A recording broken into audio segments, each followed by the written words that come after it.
Before we get started, please like and subscribe. Let me know where you're watching from, and you can support the channel by clicking thanks or joining. I first noticed the breathing on a cold October night when the wind scraped against my bedroom window like fingers searching for a way inside. The sound was faint at first, a slow rhythmic inhale and exhale, perfectly matching the rise and fall of my own chest, as if someone were lying beneath me, mirroring every breath I took. I remember holding still, trying to convince myself it was nothing more than the old house settling its bones. But the sound did not stop. It grew fuller, heavier, until I could swear I felt warm air brushing the underside of the mattress just inches below my ribcage. My name is Daniel Hayes,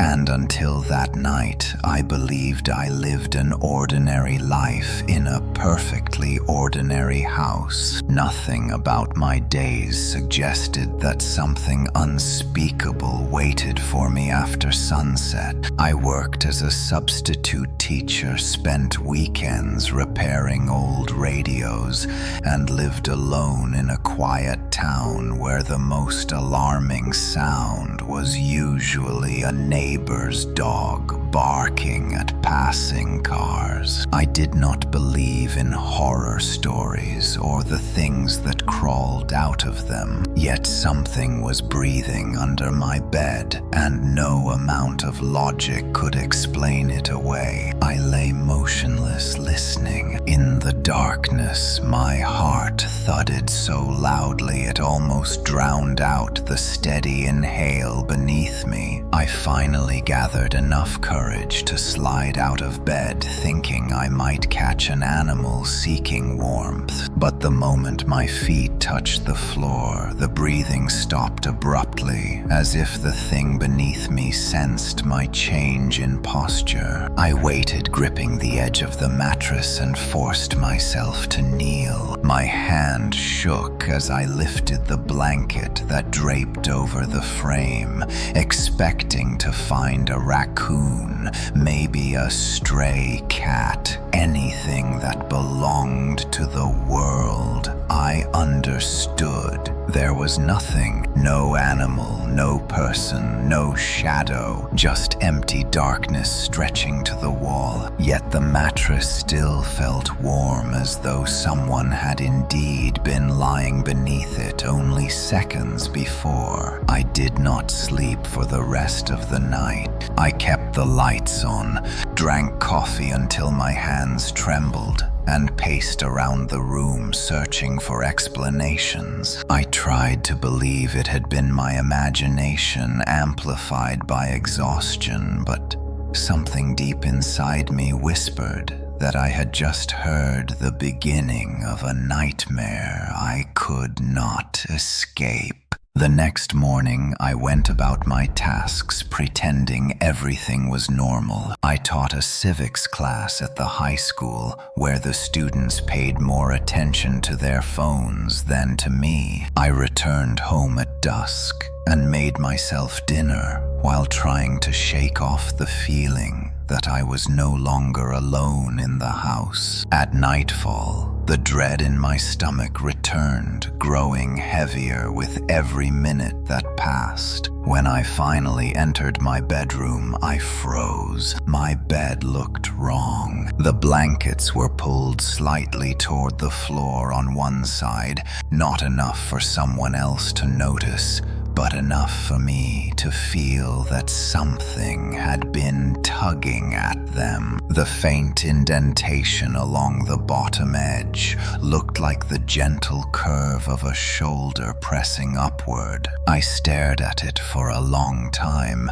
pretending I was not seeing what I clearly saw. That night, the breathing returned. It started almost immediately after I turned off the lights, a soft exhale drifting upward through the mattress. I lay on my back, staring at the ceiling, feeling every muscle in my body stiffen. It was closer this time. The breaths rose perfectly aligned with mine, no longer an echo, but a companion, as though the unseen thing beneath me wanted to share the same rhythm, to fuse itself into my quiet nighttime existence. I whispered hello into the darkness, even though I hated myself for doing it. The breathing stopped mid-inhale. Silence thickened around me until the room felt too small. I listened, waiting, hoping the sound would not return. Instead, something else happened. The mattress dipped very slightly, as if a hand pressed against it from below. Not enough to sink it, but enough to disturb its stillness. The air in my lungs froze. I felt the pressure again this time, sliding slowly under my spine, following the line of my body from my hips to my shoulders. It was not the movement of an animal. It was deliberate. That was the moment I realized someone was under my bed. Not something, someone. A person with enough intelligence to mirror my breathing and time their movements to my stillness. A person who had waited until I turned off the lights to reveal their presence. A person who did not want to be seen. I bolted out of bed so fast I tripped over the nightstand, sending the lamp crashing to the floor. I scrambled to my feet and backed into the far corner of the room, panting. My eyes never left the bed. Nothing moved. The house was silent, except for my frantic gasps. The shadows on the walls stretched and twisted with every flicker of the streetlight outside. I considered leaving the house entirely, but something about the stillness of the room kept me frozen. Slowly, I approached the bed again, gripping the frame with white knuckles. My breath felt sharp in my throat.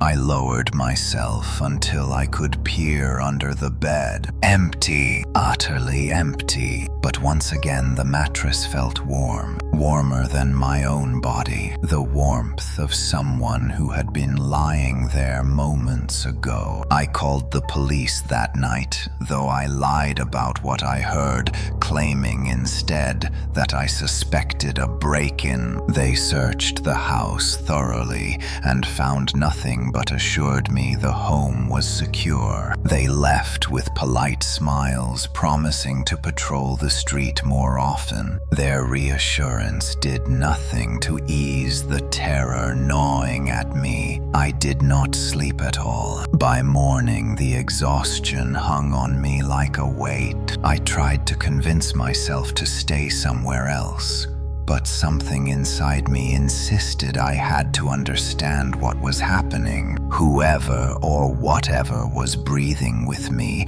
wanted something. The thought of leaving felt worse than staying, as if abandoning the house would not free me, but invite the unseen presence to follow. That evening, I pushed the bed away from the wall, leaving no space underneath large enough for anyone to fit. I felt proud of the decision until I realized something horrifying. The breathing did not need a place to hide. It had already found one. It came from wherever it wanted. It came from the dark. So when I lay in bed again, forcing myself to pretend sleep might come, I felt a deep sinking dread, knowing that the woman who breathed with me was not gone at all. She was simply waiting for a new place to lie unseen, waiting for me to close my eyes. And when the breathing returned again, softer than ever, yet impossibly close, I understood a truth that chilled me more than the sound itself. She liked being near me. She liked sharing my breath. I spent the next day trying to convince myself that exhaustion was twisting my senses. I repeated the same rational arguments over and over while washing dishes, while driving to work, while greeting students. Yet no logic could erase the memory of the mattress dipping beneath me, the heat lingering in its fabric, or the breath that seemed to rise from the dark, as if the unseen woman wanted to share the same air I breathed. My hands trembled each time I recalled the moment the breathing stopped, when I whispered into the night, as though she had been listening, as though she understood. Teaching was impossible. Every scrape of a chair, every rustle of papers, felt like the sound of a presence moving beneath me. I kept glancing down out of reflex, expecting to see shadows stretching across the floor, even though I knew she waited only in my house. My students noticed my distraction. One girl asked if I was feeling all right. I lied and told her I had the flu. The truth was far worse. A sickness of the mind could be cured. Whatever had crawled into my life could not be dismissed with medicine. When I returned home that evening, I hesitated at the front door. The house looked the same from the outside, but I felt her inside the way one feels the pressure of a storm before the first drop of rain. I unlocked the door slowly and stepped into the hallway, listening for unfamiliar sounds. Only silence greeted me, but the silence felt thick, unnatural, as if something were holding its breath, waiting for me to move deeper into the house. I forced myself to walk into the bedroom. The bed sat in the middle of the room, no longer touching the walls. The mattress looked perfectly smooth and undisturbed, yet the air carried a faint warmth again, the kind that reminded me of someone recently occupying a space. I crouched beside the bed and placed my palm on the mattress. It was impossibly warm, warmer than it had any right to be in an empty room. I felt the heat seep into my skin and pull at something deep inside me, as though the unseen woman wanted me to know she had returned. I stood quickly and backed away. I could not live like this. I decided to set up a camera to record the room at night. It would give me answers, or at least proof that I was losing my mind. I placed the camera on the dresser, angled toward the bed, and tested the recording function. The red light blinked with quiet certainty. I felt a brief surge of confidence, as if technology could protect me, as if any amount of recording could capture what did not wish to be seen. Night fell slowly. I watched the last line of sunlight fade from the window and felt a cold dread rise in my throat. The house grew still, too still. I climbed into bed, trying to keep the camera in my peripheral vision. The sheets felt cold at first, but as I settled into them, I sensed the familiar warmth begin creeping upward through the mattress. It seeped into my spine, into my ribs, as though a body beneath the bed pressed closer, wanting to align with me again. The breathing began, soft at first, then steadier. It matched mine perfectly, one breath for each of my own. Inhale, exhale, inhale, exhale, soft, slow, warm. My eyes filled with tears. A trembling panic overtook me. This was no hallucination, no trick of the mind. Someone was breathing with me. Someone who never left. even when she chose not to show herself. I forced my gaze toward the camera. The blinking red light reflected faintly off the dresser drawer. I whispered to it, hoping the microphone might capture something. "Please let this record. Please let someone believe me." My voice cracked as I spoke, but the breathing did not falter. It stayed synchronized with mine like a quiet duet in the dark. Minutes passed, maybe hours. Time dissolved into fear. I dared not move. The warmth beneath me grew stronger. I felt the mattress press upward again, as though a hand dragged across the underside, tracing the outline of my spine. I bit down on the inside of my cheek to keep from screaming. The air in the room thickened with the presence of the unseen woman. She was no longer content with lying beneath me. She wanted something more, something closer. Suddenly the breathing changed. It no longer matched mine. It grew slower, deeper, and each inhale felt heavier than the last. It sounded like a person awakening beneath me, stretching, filling their lungs, preparing to rise. I felt the mattress lift gently under my back. My heart hammered against my ribs. I whispered, "Stop, please stop." But the breathing grew louder until it filled the entire room like a second heartbeat. Then it ceased entirely. I lay in absolute silence, fearing that any movement would invite her to climb out from under the bed. Seconds crawled by, then minutes. The room remained still. I turned my head toward the camera again. The red light had stopped blinking. The camera had turned off. Cold terror surged through me. I reached for the lamp, fumbling with the switch. Light exploded across the room. The sudden brightness revealed the bed perfectly still, the floor undisturbed, the shadows untouched. But when I checked the camera, the battery was fully drained, despite being charged earlier. I replayed the footage. The video showed nothing, not even me climbing into bed. The entire night appeared as static darkness. She had known. Somehow she had known I was watching. I sat on the floor, gripping the dead camera. Fear rippled through me like electricity. The unseen woman beneath my bed was not merely hiding. She was communicating in her own quiet way. She did not want to be recorded. She did not want to be exposed. She wanted to keep sharing my breath in secret. And as I stared at the silent screen, I realized something even more horrifying. The breathing I had heard, the warmth I had felt, the pressure beneath me.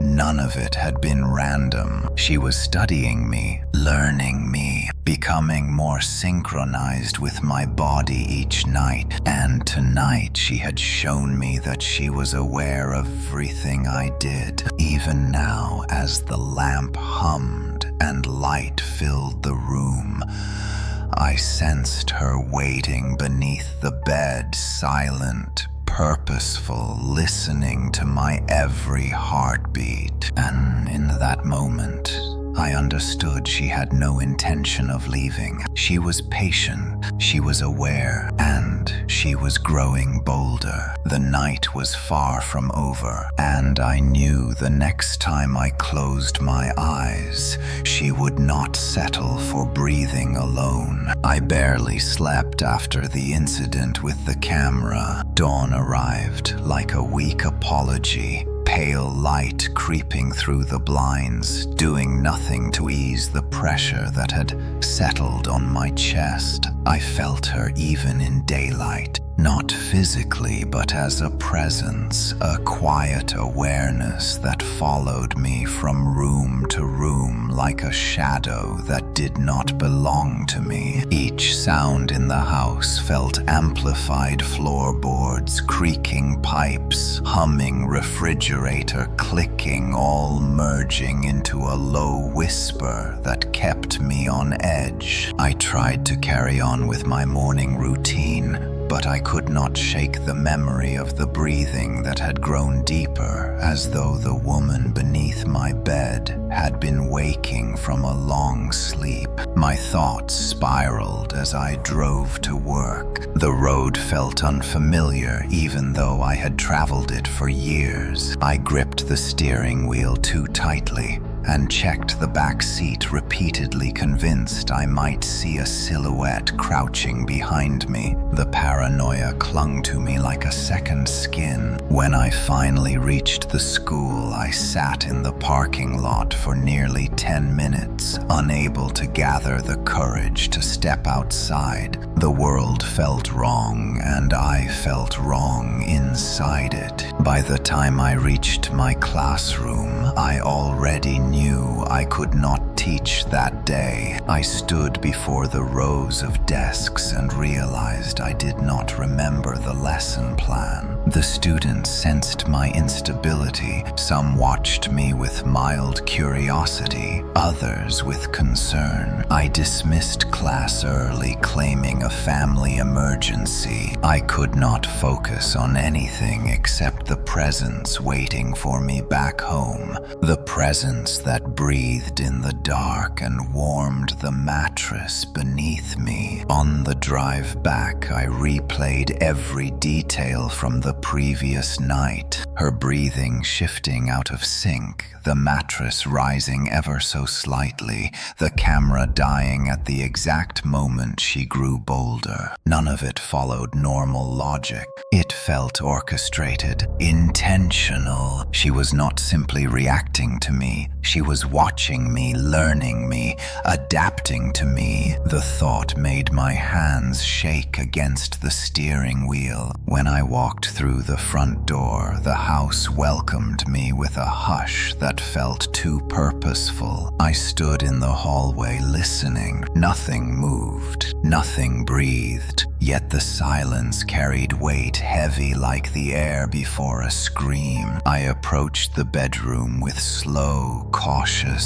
steps, expecting to feel the warmth pressing through the mattress even before I saw it. But the bed was cold. I touched the sheets expecting lingering heat, yet they felt untouched, as if no presence had approached them since dawn. For a brief moment, relief flickered through me, followed by an unsettling question. If she was not under the bed now, then where was she? The silence deepened in response. I checked every room in the house. The bathroom, the kitchen, the attic. Nothing. Each empty space made my dread grow. I even checked under the bed against my better judgment, pushing my face close enough to the floor to smell the faint scent of dust. Darkness stretched beneath the frame, but the cold emptiness beneath it felt worse than her presence. At least when she breathed with me,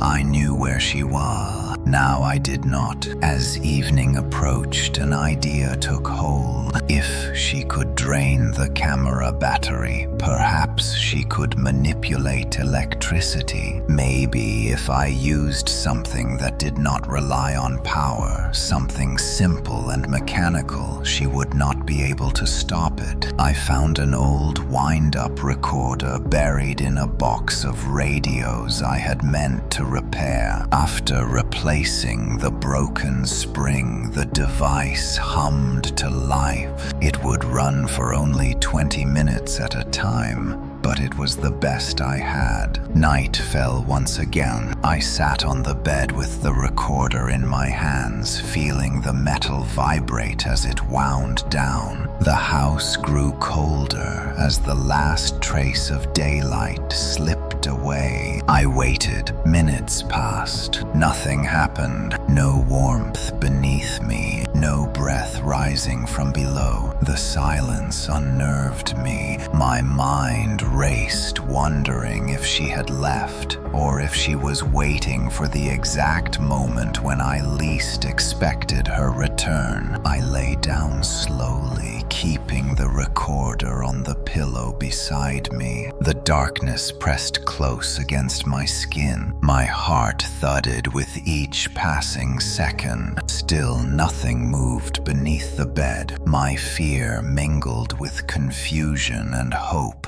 until the mixture became something sharp. I whispered into the dark, "Are you still here?" My breath did not echo. No breathing answered. Then the recorder clicked. A soft, static whisper escaped the speaker, though it was still running. The sound was faint, like fabric brushing against wood. I held it closer. The faint brushing grew louder, rhythmic, steady, almost like fingers dragging across the floorboards. I froze. The sound shifted slightly. Dragging, pausing, as though something crawled slowly across the room, approaching the bed inch by inch. My pulse pounded in my ears. The recorder captured the movement perfectly, but I heard nothing in the room itself. The sound existed only inside the device. Something invisible was moving, yet only the recorder could hear it. The dragging stopped suddenly. Then a new sound emerged, breathing, slow, heavy breathing, not from beneath the bed, but from somewhere above me. I stared into the darkness, unable to see anything but feeling the air grow heavier with each breath the recorder captured. I whispered, "Please stop." But the breathing grew louder, filling the recorder with a suffocating presence. Then everything went silent again. The recorder wound down, clicking softly until it stopped completely. In the silence that followed, I felt a shift in the air. A faint exhale brushed the back of my neck, soft, deliberate, impossibly close. I jerked upright, scrambling to turn on the lamp. Light filled the room. It revealed nothing. No woman, no shadow, no presence.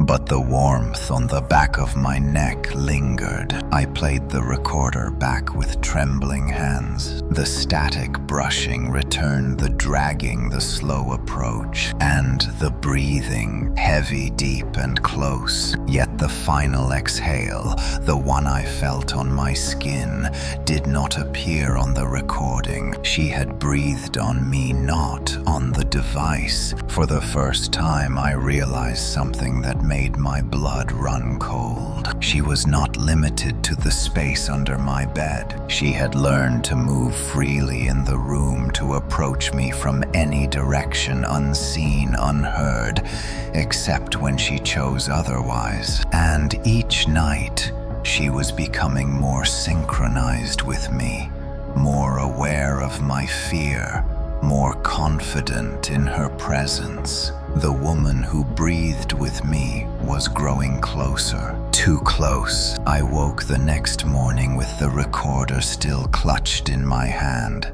and the memory of that warm exhale lingering on the back of my neck like a brand. Sunlight streamed weakly through the blinds, yet it brought no comfort. I felt hollow inside, as though the woman who breathed with me had taken something intangible while I slept. A calmness, maybe, or a boundary I once believed existed between the living and the darkness that hid just outside perception. I sat up slowly, unwilling to move too fast, fearing I might disturb her even in daylight. My bedroom looked the same as always. yet nothing in it felt familiar anymore. The air carried a stale heaviness, as if it still held remnants of her breath. I tried to convince myself I had imagined the entire encounter, but the recorder proved otherwise. Its metal casing felt unnaturally cold in my grip. I replayed the audio again, hoping the sounds would vanish, replaced by silence or mechanical glitch. Instead, the dragging, the breathing, and the slow approach filled the device with the same suffocating dread as before. But the final exhale once again did not appear. Only I had felt it. Only I had been chosen for that part. I could not stay in the house. Not yet. I needed air movement, sunlight, people, anything that tethered me back to the world I understood. I grabbed my keys and left without breakfast. Outside, the cold air struck my face, but even that refreshing bite could not erase the sensation of someone standing behind me. I checked 3 times before getting into the car. No one was there, but the dread came with me anyway, sitting beside me as if she had found a way to travel beyond the bedroom. Driving helped only slightly. The road stretched ahead, empty and quiet, but my mind replayed the audio over and over. I wondered how long she had been there, how many nights she had lain beneath me, breathing in perfect synchronization, waiting for the right moment to reveal herself. Had she chosen me, or had I chosen the wrong house? The wrong room, the wrong bed. The thought unsettled me deeply. I ended up at a diner across town, the kind of place where the smell of coffee and the clatter of dishes usually created a comforting backdrop. Not today. I sat in a booth near the window, picking at a plate of eggs, while glancing constantly at the reflection in the glass, half expecting to see a shadow move behind me. The waitress, a middle-aged woman with tired eyes, asked if I wanted a refill. I nodded, distracted. When she poured the coffee, her brows knit together as she studied my face. "You look like you haven't slept in a month," she said gently. "Bad dreams." I hesitated. The truth sounded ridiculous, yet hiding it felt impossible. "Something is in my house," I answered quietly. "Something that breathes." The waitress stiffened slightly but tried to hide it. "Rats," she suggested, though her voice betrayed uncertainty. I shook my head. "Not rats. Something aware, something that watches me." She stepped back subtly, as though stepping out of range of whatever afflicted me. I realized then how insane I must have sounded. I apologized, and she forced a small, sympathetic smile before walking away. Her reaction confirmed something painful. No one would believe me. Even if I played the recording, they would assume interference or malfunction. The burden of truth rested entirely on me. I left the diner with a knot in my stomach. The sky had darkened with approaching clouds, casting the town into a gray gloom that made the world feel heavier. Rain threatened, though the air felt unnaturally still. I drove home slowly, each passing mile tightening the dread in my chest. I did not want to return, but some invisible thread pulled me back. The woman beneath my bed had woven herself into my existence, and no distance could sever it. When I entered the house, the air greeted me with a faint warmth, as if she had been breathing moments before my arrival. My skin prickled. I walked through each room again, searching for any sign of disturbance. Everything looked unchanged, too unchanged. It felt as if someone had cleaned the space carefully, removing all evidence of movement. My heartbeat quickened as I approached the bedroom door. The bed was cold again, sheets untouched, silence absolute. But something new waited on the floor. A thin line of dust had been disturbed, trailing softly from the foot of the bed toward the hallway. Not a drag mark, not footprints, more like the path brushed by fingers crawling slowly across the floor. My breath caught. She had left the space beneath the bed again, and this time she had moved farther. I knelt and touched the dust trail. The faint warmth still clung to it. She had passed here not long ago. Maybe minutes, maybe seconds. My pulse thundered in my ears. I followed the trail out of the bedroom and into the hallway. It stopped just before the living room, as if she had paused there watching something or someone. The thought made me shiver violently. The recorder still sat on my nightstand. I grabbed it and wound it again. If she moved freely, I needed more proof, more understanding, more warning. I set the recorder on the hallway floor, exactly where the dust trail ended. The soft ticking of the mechanism echoed faintly in the stillness. Night crept in with a quiet swiftness. Shadows lengthened across the house, merging into one continuous veil that made the corners of every room feel deeper. I turned on every light yet.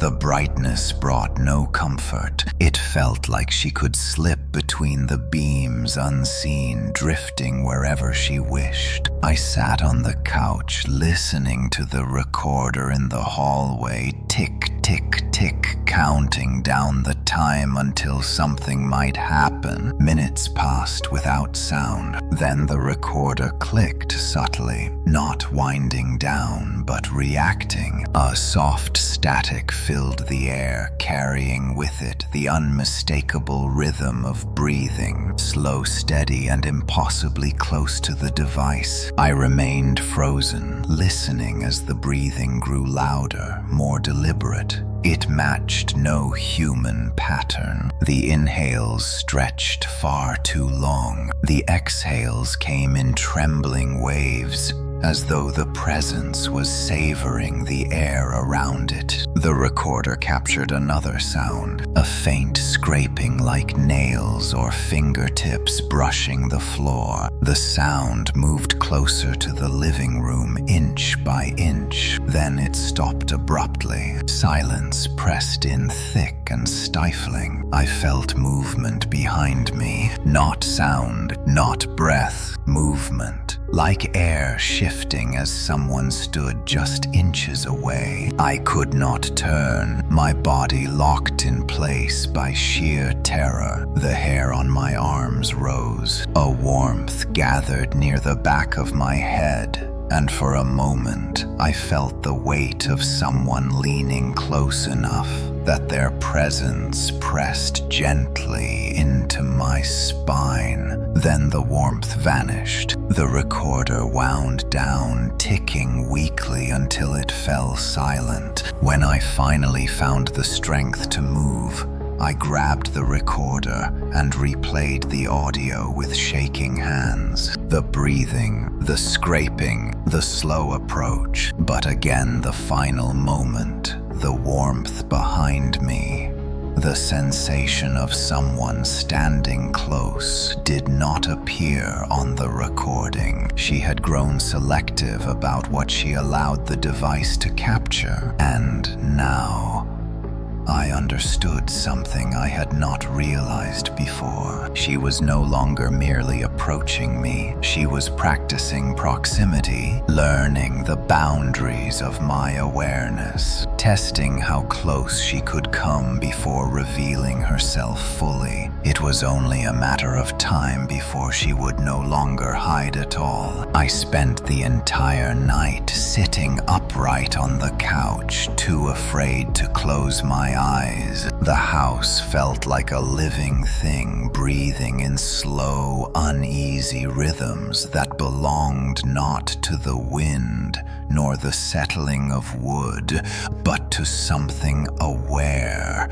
something that had learned the outline of my fear. Every shift in the air made my muscles tense. Every creak sounded like a warning. By dawn, I had not slept a single second, and my thoughts drifted in and out of clarity as exhaustion settled into my bones. Yet even sleeplessness did not dull the memory of the warmth behind me the previous night. It haunted every breath I took. I kept replaying the moment when the air stirred, as though she had leaned close enough to whisper, but she had spoken only with presence, not with words. Somehow that was worse. The anticipation of something unspoken hung between us, like an invisible thread, pulling tighter each hour. I walked into the bedroom reluctantly as morning light crept across the floor. The bed looked ordinary again, but nothing about it felt safe. I refused to check underneath it. The knowledge that she could move freely made the space seem meaningless now. Her absence from that confined darkness did not comfort me. It only meant she had grown more confident. I paced in circles, trying to think, trying to breathe,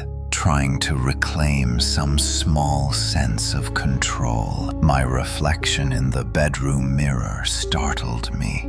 Gaunt eyes, pale skin, and a trembling jaw. I looked less like a man and more like a witness to something that should never touch the human world. My mind began conjuring possibilities about who she was or what she used to be. A ghost, a hallucination, a parasite drawn to breath and warmth. But none of these ideas explained why she was so focused on me. I decided to leave the house again. Distance did not help last time, but staying seemed worse. I packed a small overnight bag thinking I might stay at a motel. Logic whispered that she would not follow me beyond the walls of the house, but dread told me otherwise. Still, I needed to try. I needed to prove to myself that her presence had boundaries. I walked through each room before leaving, turning off lights, checking windows, checking doors. When I returned to the hallway, something new caught my eye. A faint smear along the wall beside the bedroom door. I approached it slowly. The mark looked like the trail of fingertips drawn downward,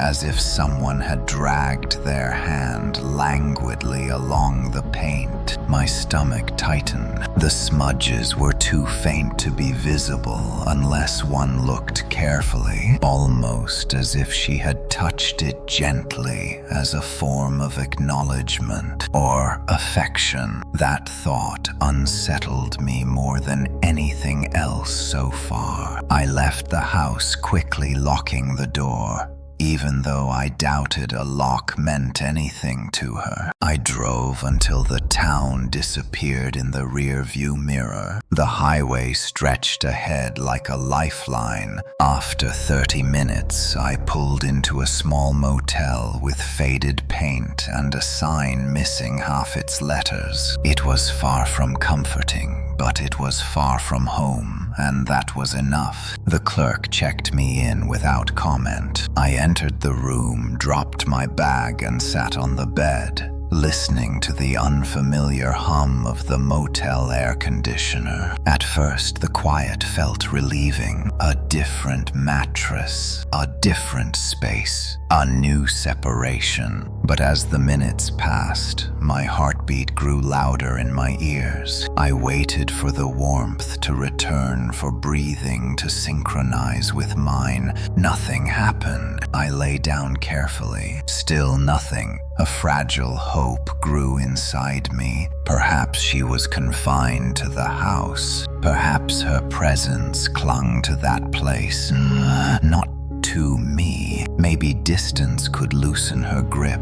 I allowed my eyes to close tentatively, drifting towards sleep for the first time in days. A soft click snapped them open again. The sound came from the corner of the room where the motel dresser stood. A small mirror hung above it, and for a moment I thought I saw movement reflected on its surface. But when I looked directly, nothing moved. I approached the dresser slowly, the carpet muffling my footsteps. The mirror was old, stained around the edges. My reflection looked distorted, bent by the uneven glass. Then something behind me shifted, a faint dragging sound like fabric sliding across carpet. I spun around. The room was empty, but the air felt charged, heavy with the same pressure I had felt in the house. My chest tightened. She had followed me. She had not been bound to the bed or the bedroom or even the house. She was bound to me. I backed away slowly until I reached the wall. The pressure grew stronger, like an unseen shape occupying the room. I whispered into the air, "Why me?" But no answer came, only the faint tremor of stillness waiting to break. I grabbed the motel phone and dialed home. I do not know why. Maybe I needed to hear the silence of the empty house. Maybe I hoped the distance between us had meaning. The phone rang once, twice, then clicked as though someone had picked up. I froze. A faint breath echoed through the receiver. Deep, slow, steady. Not mine. I dropped the phone. It swung by its cord, tapping the wall softly as the breath continued through the speaker, a quiet, haunting rhythm that filled the entire room without originating from any direction. She was breathing with me again. I backed toward the door, fumbling with the lock. My hands shook violently. I managed to pull it open and stumbled into the parking lot, gulping the cold air. The breath stopped instantly. The silence outside was absolute. I looked around, disoriented, heart hammering. Nothing moved. No cars passed. No people walked. The world felt paused. I realized then that I could not outrun her. She was not confined by walls or distance. She traveled in silence, in breath, in the stillness between moments. The motel room behind me felt like an echo chamber of her presence. I slammed the door shut and hurried to my car. Driving back home felt like surrender, yet staying away would change nothing. Whatever she wanted, she would take regardless of where I fled. When I reached the house, the air greeted me with a familiar warmth, as though she knew I would return. The lock clicked softly when I opened it, the sound almost welcoming. The hallway felt narrower than before. As I approached the bedroom, the faint smudges on the wall looked bolder, darker, as if they had been traced again in my absence. When I entered the room, the mattress dipped faintly, though no one lay on it. I felt her near me, so close, I could almost hear the tremble of a breath waiting to align with mine. And then she breathed, a soft, fragile inhale that rose through the air and found me effortlessly as though we had never parted. My own breath stuttered and fell into sync with hers. involuntarily pulled into the rhythm she demanded. She had followed me across distance and silence. She would follow me anywhere, and now she no longer needed the bed to be near me. She had learned to stand in the room with me, invisible yet unmistakably present. The woman who breathed beneath the bed now breathed beside me. The night after I returned from the motel, stretched into something that felt less like time and more like an endurance test I had not agreed to take. Every sound in the house vibrated with intention. The hum of the refrigerator, the sigh of the wooden floors, even the faint rustle of air through the vents felt like a coded message delivered from a presence that no longer needed hiding. She breathed with me, she followed me, and now she lingered beside me with a patience that gnawed at the edges of my sanity. I stood in the center of the bedroom, afraid to sit, afraid to lie down, afraid to acknowledge the thrill of warm breath rising and falling with mine. The mattress looked innocent, yet every memory embedded in its fabric pulsed beneath the surface like a heartbeat. I refused to touch it. Instead, I paced the length of the room repeatedly until exhaustion pressed behind my eyes like a growing weight. But sleep was impossible, not because of fear alone, but because she wanted me awake. Each time my movements slowed, the air behind me shifted. A faint warmth would brush my shoulder. The room would tighten as if an unseen figure had stepped close enough to cast a shadow I could not see. She studied me now, not from beneath the bed, but from inches away. The realization settled into my bones with a cold certainty. She had progressed past subtlety, and she was no longer content with simply breathing. I left the bedroom and walked into the living room, hoping the change of space might weaken her presence. It did not. The air followed me like a tether dragged through the house. When I sat on the couch, the cushion beside me dipped ever so slightly. My heart staggered. I stood quickly. The cushion rose again slowly, as though something unseen had lifted itself in response to my departure. She was sitting next to me, or had been. I grabbed my jacket and walked outside into the cold night. The street was empty. The world felt large again, open and breathable. Yet even out here, I sensed her faintly, like the echo of a memory that refused to fade. I walked down the sidewalk, trying to gather my thoughts. The house loomed behind me, silent and patient. A neighbor stepped out of his home across the street. Mr. Collins, an older man with silver hair, who usually greeted everyone with a warm smile. Tonight, his expression faltered when he saw me. "Daniel, you look awful. Everything all right?" I forced a nod. "Just tired." He approached slowly, concern deepening in his eyes. "You jumpy about something. I have seen you pacing outside at odd hours lately." The truth pressed against my throat, but I knew he would never believe it. Still, I managed a whisper. "Something is in my house." His brows lifted slightly. "A break-in. Worse." He hesitated, then softly asked, "What kind of worse?" I looked past him toward the dark doorway of my home. "I think it follows me." A flicker of something crossed his face, not disbelief, but recognition. He placed a firm hand on my shoulder and lowered his voice. "Listen, some houses hold things that attach themselves to the people inside. I have seen strange things in my years here.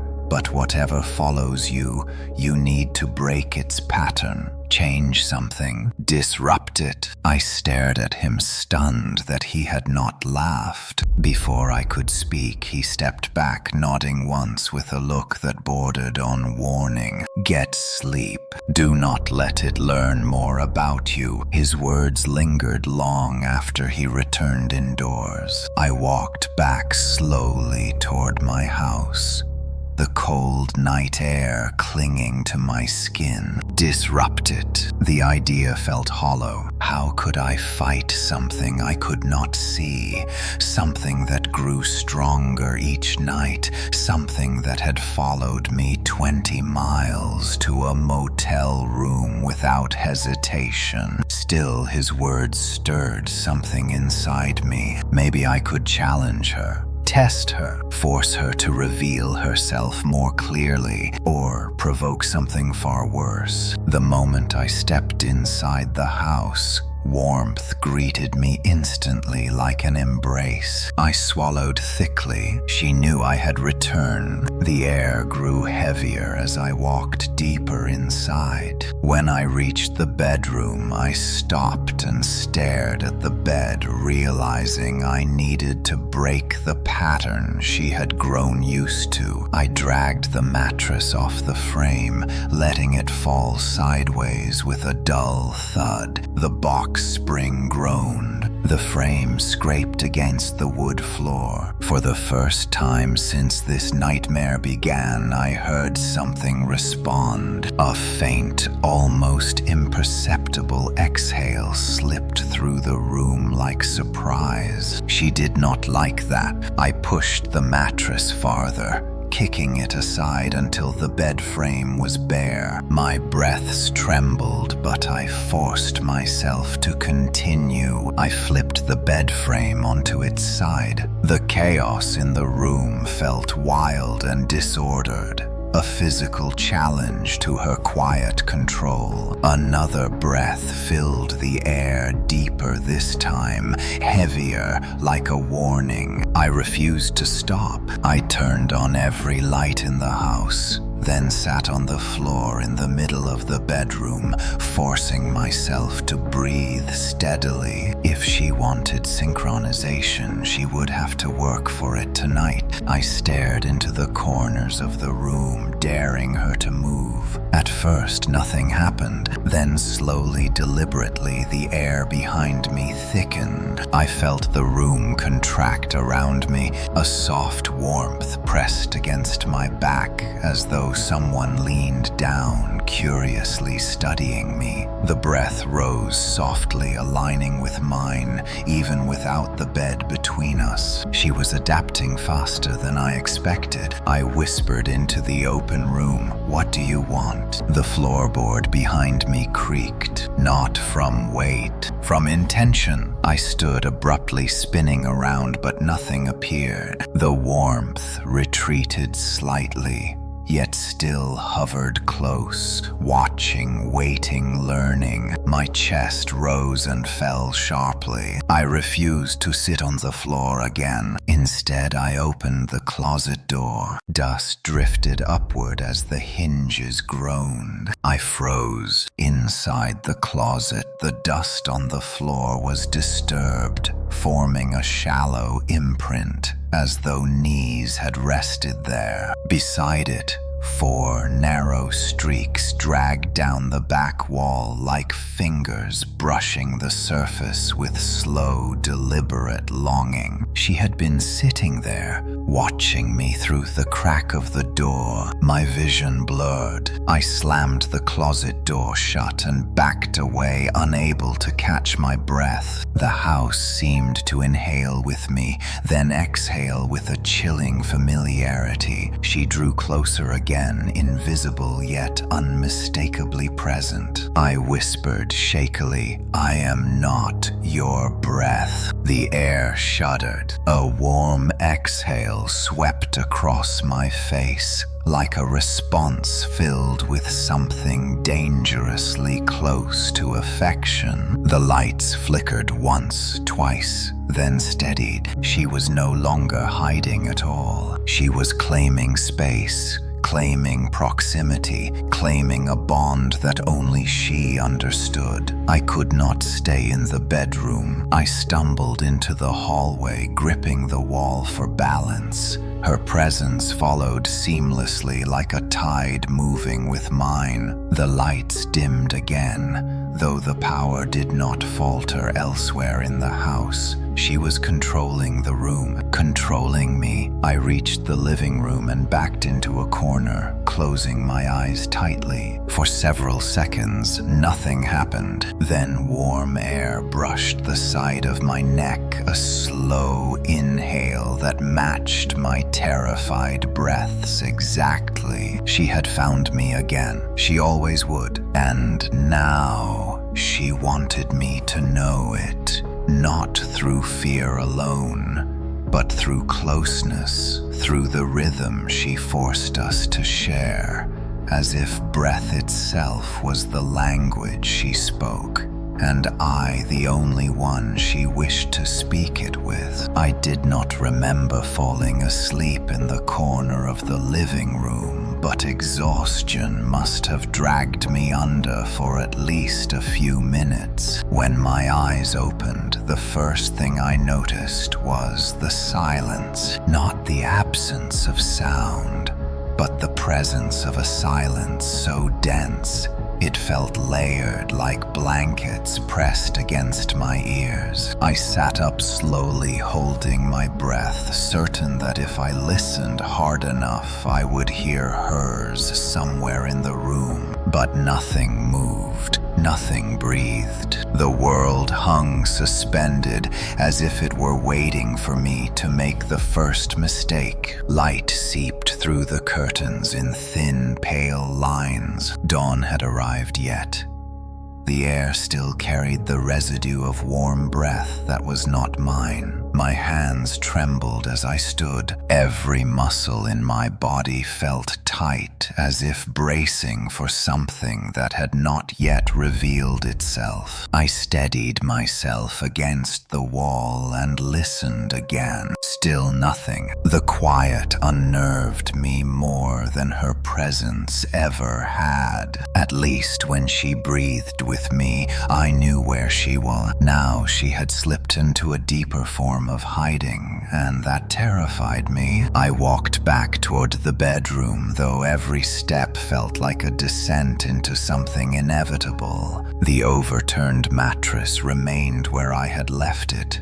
The frame tilted awkwardly on its side. Dust floated in the slanted morning light like drifting particles of old memories. The chaos of the room comforted me slightly. It felt like evidence of defiance, evidence that I had tried to resist her. But the comfort vanished when I saw the closet door. It was open, not wide, just enough for me to see the darkness inside. I knew I had closed it the night before. My breath tightened in my throat. I stepped forward slowly, afraid that if I approached too quickly, I would provoke something waiting inside that narrow slice of shadow. When I reached the door, I pressed my hand against it, forcing it open further. The closet was empty, but the dust prints from the night before had changed. The knee impressions were deeper, more defined,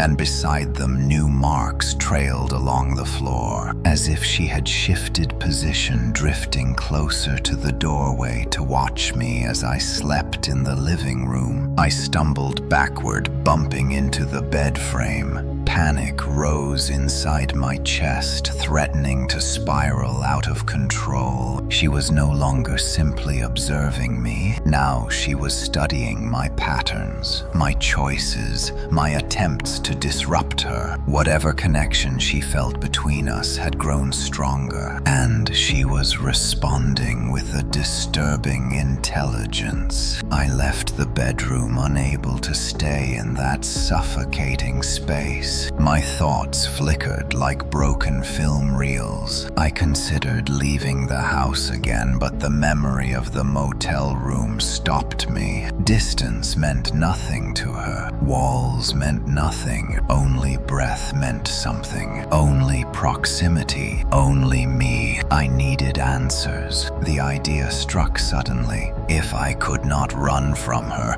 maybe I could force the truth from the silence she occupied. Something about this house felt older than I had ever noticed. I had lived here for years, yet I knew nothing of its history. Perhaps someone before me had felt her presence. Perhaps someone had left behind warnings that I had ignored. I walked to the attic, dragging myself up the narrow steps that groaned under my weight. Dust filled the air as I pulled the chain on the single bare bulb. The light flickered, then stabilized, casting faint illumination over boxes and forgotten furniture. The attic felt colder than the rest of the house. I scanned the room, searching for anything that might reveal why she had chosen me. A wooden trunk sat beneath the slanted roof, covered in dust. I knelt and lifted the lid. Inside were old blankets, bundled papers, and a few photographs whose edges had curled from age. I picked up the first photograph. It showed the house decades ago with peeling paint and overgrown grass. A woman stood near the porch. Her face was turned away from the camera, but something about her posture stirred unease. I picked up another photograph. This time the woman was indoors, standing beside a bed. The room looked eerily similar to mine, though the furniture was older. Her head was bent downward, as if she were staring at something unseen beneath the mattress. My blood ran cold. The third photograph nearly made me drop it. It showed the same woman lying on the floor next to a bed, her body partially hidden in the shadows. Her face was finally visible, and her eyes were wide open, staring directly at the camera, with an expression that was neither alive nor dead, but something in between. Her mouth formed a small, parted shape,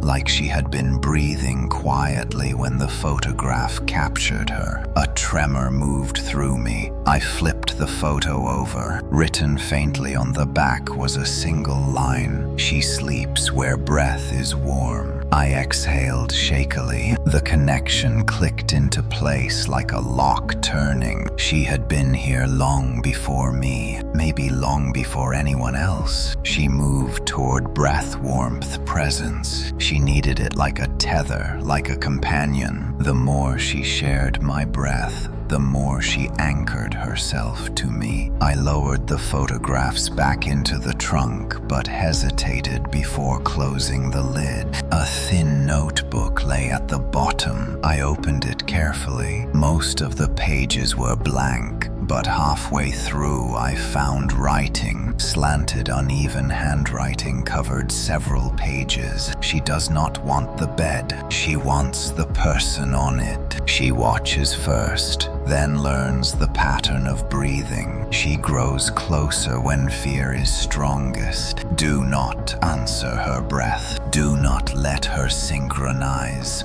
But let her become you. My pulse hammered in my ears. I read the lines again and again. The words felt like warnings from someone who had lived this nightmare before. Someone who had failed. The last entry chilled me to my core. When she stands beside you, she no longer needs the dark. I felt movement behind me, a shift in the air, subtle but unmistakable. I closed the notebook slowly and turned my head inch by inch. The attic seemed to tighten. The light from the bulb flickered. A warmth brushed the back of my neck, soft, deliberate. deliberate, familiar. She had followed me here. She was standing behind me. My knees weakened. Every instinct screamed at me not to breathe, not to respond, not to acknowledge her presence. But terror forced the air from my lungs. I inhaled sharply, and her breath answered instantly, aligning with mine seamlessly, as if she were leaning close enough to share the same air. My vision blurred. The attic walls warped. The light dimmed again. Her breath filled the space like a slow, consuming fog. I whispered a trembling plea, "Stop, please stop." But she did not stop. She drew closer until the warmth against my skin felt like hands without form resting on my shoulders. The notebook slipped from my fingers, hitting the floor softly. Her breath trembled as if she were excited, and then she exhaled slowly into my ear with a clarity she had never shown before. She was learning to speak without words, just through breath, and I understood her message. She was not done becoming something more. She was becoming mine, and she intended for me to become hers. I backed away from the warmth behind me until my shoulders pressed against the attic wall. The wood felt cold and rigid, grounding me just enough to keep me from collapsing. Her breath hovered near my ear, slow, steady, intimate. It carried no malice.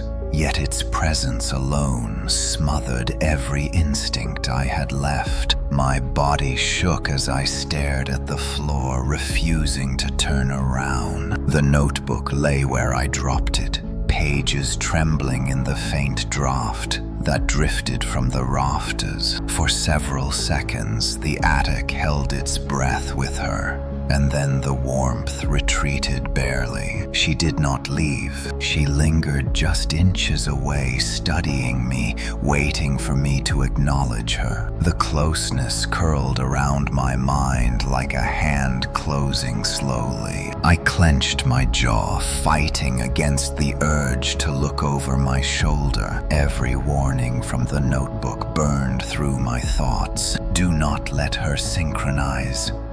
Respond. Do not let her become you. But she already was. My breathing shook uncontrollably, and hers matched mine with eerie precision, adjusting to every tremor, every shallow inhale, every ragged exhale. It felt like she was wearing my lungs like a second skin. I forced myself to move one step at a time, hugging the attic wall. The warmth followed precisely, mirroring my path across the dusty wooden boards.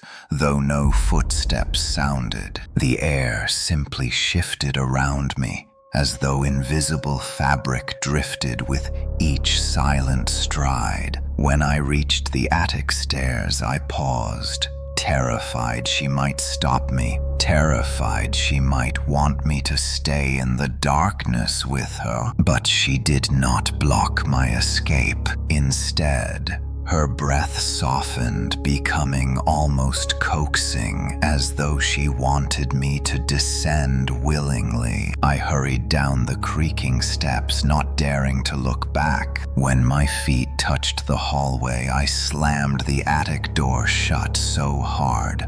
Dust rained from the ceiling. The house vibrated with the impact. For a moment, I believed I had cut her off, locked her inside the dark space above. But then warmth slid down the hallway like a shadow made of heat. She had never needed doors. Her presence wrapped around me again, following me into the kitchen, where sunlight spilled weakly across the tiles. The light did nothing to weaken her. It only made the contrast more surreal. The warmth between my shoulder blades, the coldness of the room, the quiet sigh of breath that rose and fell with mine even in daylight. I gripped the counter, struggling to steady myself. My vision blurred again. My thoughts felt thick. She was draining something from me, not physically, but mentally. Each moment I shared breath with her frayed the edges of who I was. I could feel her trying to guide my rhythm deeper, slower, more controlled.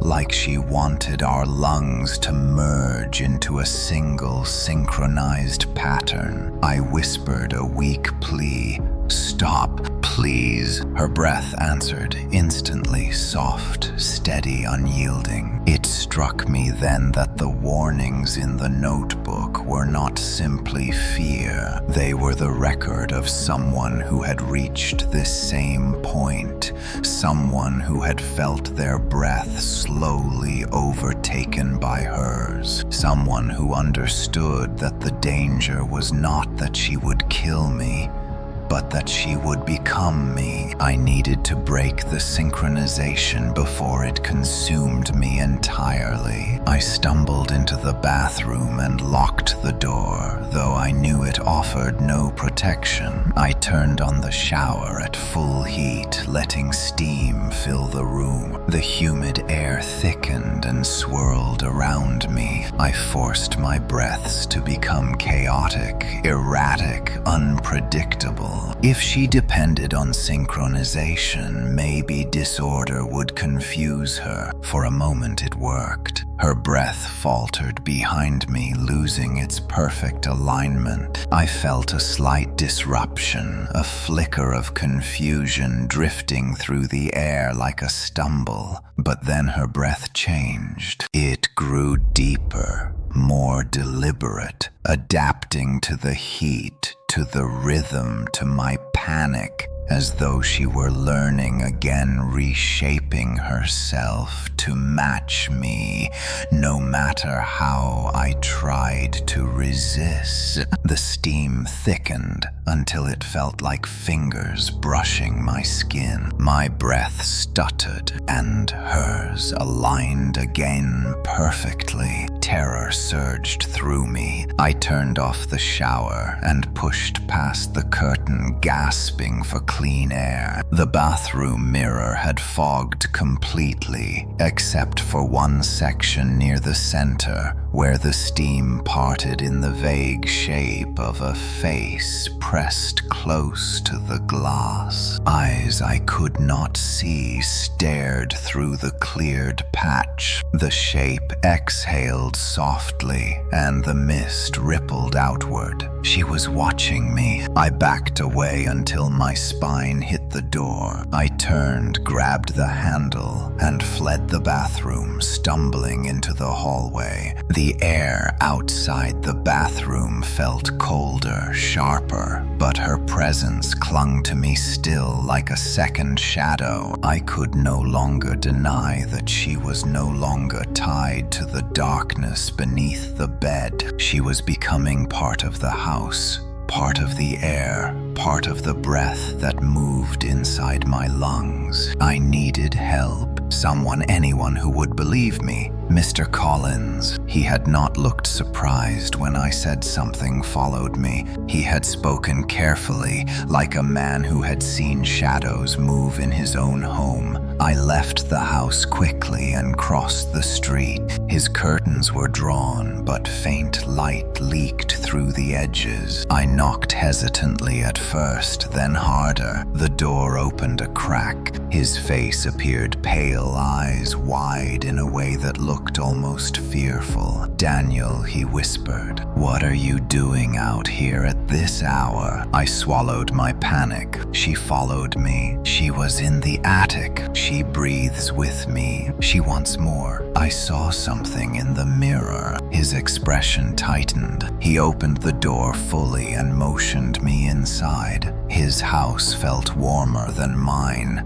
but not with the same suffocating heat that accompanied her presence. This warmth felt lived in, human. He sat me on the couch and handed me a glass of water. "Start from the beginning," he said, voice low. "Everything." I told him everything, from the first night of breathing, to the mattress indentations, to the recordings, the motel, the attic, the photographs, the notebook, the warmth, the synchronization. He listened without interruption, but his hands clenched tightly in his lap. When I finished, he closed his eyes and exhaled slowly. "I had a feeling about that house," he murmured. "What feeling?" He opened his eyes, but they seemed distant, old memories stirring behind them. That something lingered there long before any of us moved in. Something that survives on the edges of breath. People always left that house even when nothing was wrong. They said it felt like living with a shadow that grew heavier every night. I leaned forward, heart pounding. "What does she want?" He hesitated. When he spoke, his voice trembled. "She wants to become real again, and she uses breath to bind herself to the living." A cold wave washed over me,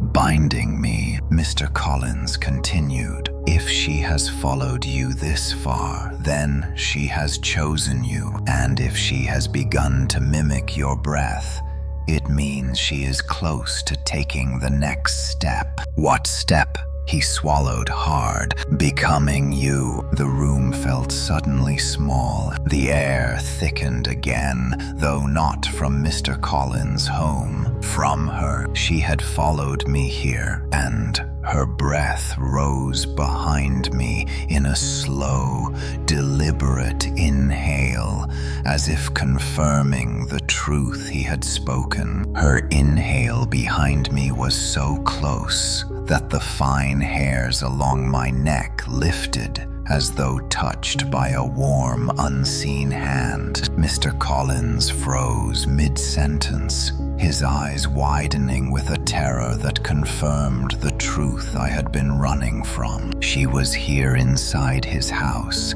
standing only inches behind me, breathing in the same slow, tethered rhythm that threatened to replace my own. For a moment, silence wrapped around the three of us like a tightening rope.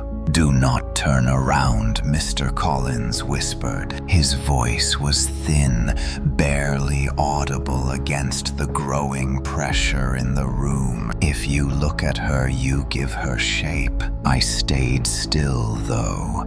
Every instinct screamed for movement. Escape anything other than standing as prey between breath and darkness. Her warmth pulsed behind me, soft, steady, intimate. It felt deliberate now, no longer a subtle presence drifting in and out of awareness. She wanted acknowledgement. She wanted recognition. She wanted me. Mr. Collins swallowed hard, his gaze fixed on a point just behind my shoulder. I felt his fear ripple through the room as tangibly as her breath. "You need to leave," he said quietly. "Not the house, not the room. You need to break the bond. You need distance of breath. Distance of breath." The phrase sounded meaningless, yet his urgency meant something different. I tried to inhale, but she inhaled with me, matching perfectly. I tried to exhale faster, but she adjusted instantly. She knew every shift of my lungs before I did. My breaths belonged to her now, as if she had memorized each pattern, each tremor, each weakness. I forced myself toward the doorway, one cautious step at a time. The warmth followed. The breath followed. Each inhalation felt heavier, more anchored, more connected to her presence. Mr. Collins backed away, trembling as though the air itself were poisonous. When I reached the front door, I felt her breath intensify, suddenly warm enough to heat the back of my neck.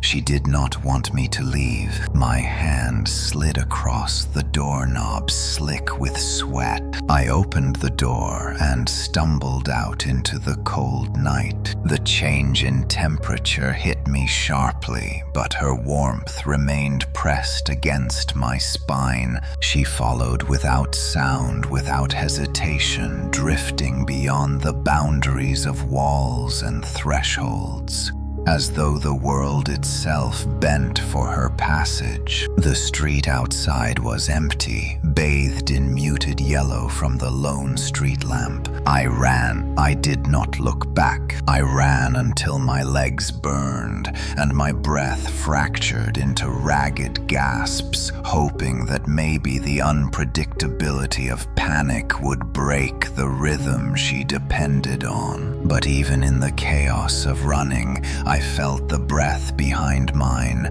weaving itself seamlessly into the gaps between each inhale and exhale. She was matching me perfectly even now. I collapsed near the edge of the park where the trees formed a skeletal canopy overhead. My lungs convulsed, trying to pull in enough air, but each breath came with the echo of hers. The darkness around me thickened, pressing inward. I stared into the shadows, searching for any sign of her, any silhouette, any blur, but she remained unseen. Breath without form, presence without shape. I pushed myself upright and staggered deeper into the park. Dry leaves crackled underfoot. The air felt colder here, untouched by her warmth. For a moment, hope flickered. Maybe the open space weakened her. Maybe she depended on confined rooms and shared stillness. But then the wind died abruptly, and the night settled into a suffocating quiet. She inhaled behind me, louder now, clearer, almost curious. I spun around, unable to stop myself. The worst mistake I could make,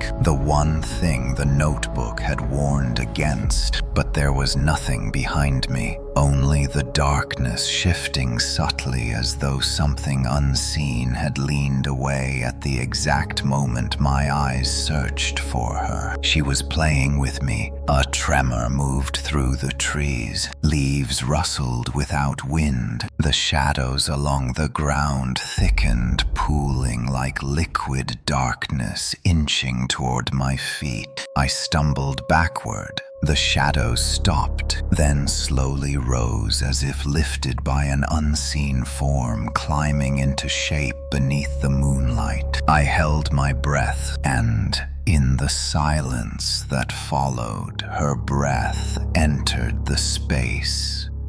I left empty, swallowing the air I refused to take.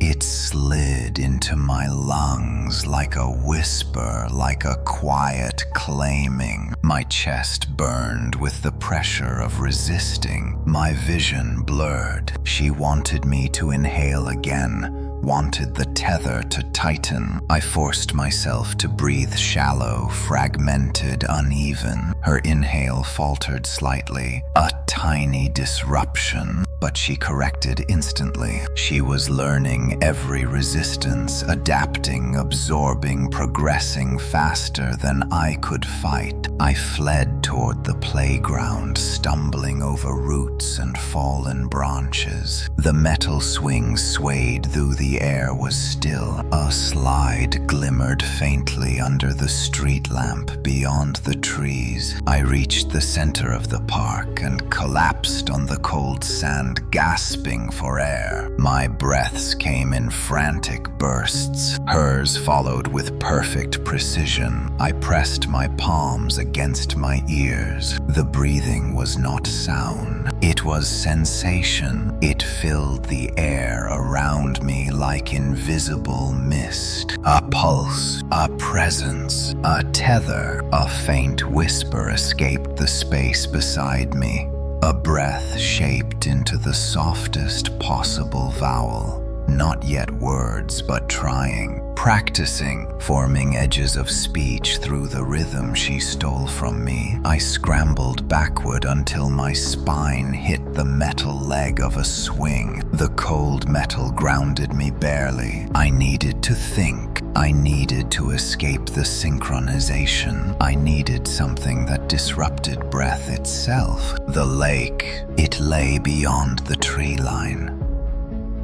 A small man-made reservoir where the town gathered in summer. Water distorted sound. Water scattered breath. Maybe it could scatter her. I forced myself to run toward the lake, my lungs burning as her breath pressed insistently against mine. The path opened to the water, glistening faintly under the moonlight. Ripples distorted the reflection of the sky. I stepped into the lake 1 foot at a time, the shock of cold surging up my legs. Her warmth retreated slightly as though unsure, hesitant. I waded deeper until the water reached my ribs. The cold constricted my lungs, forcing my breaths to become erratic, uncontrollable. For the first time since she attached herself to me, her inhale missed a beat, a gap, a break in the rhythm. She exhaled sharply, almost like frustration. The warmth gathered at the shoreline, trembling the air like heat over pavement. I pushed myself deeper until only my head remained above water. My breaths were frantic, strained, fragmented. Her breath fractured. She tried to match me,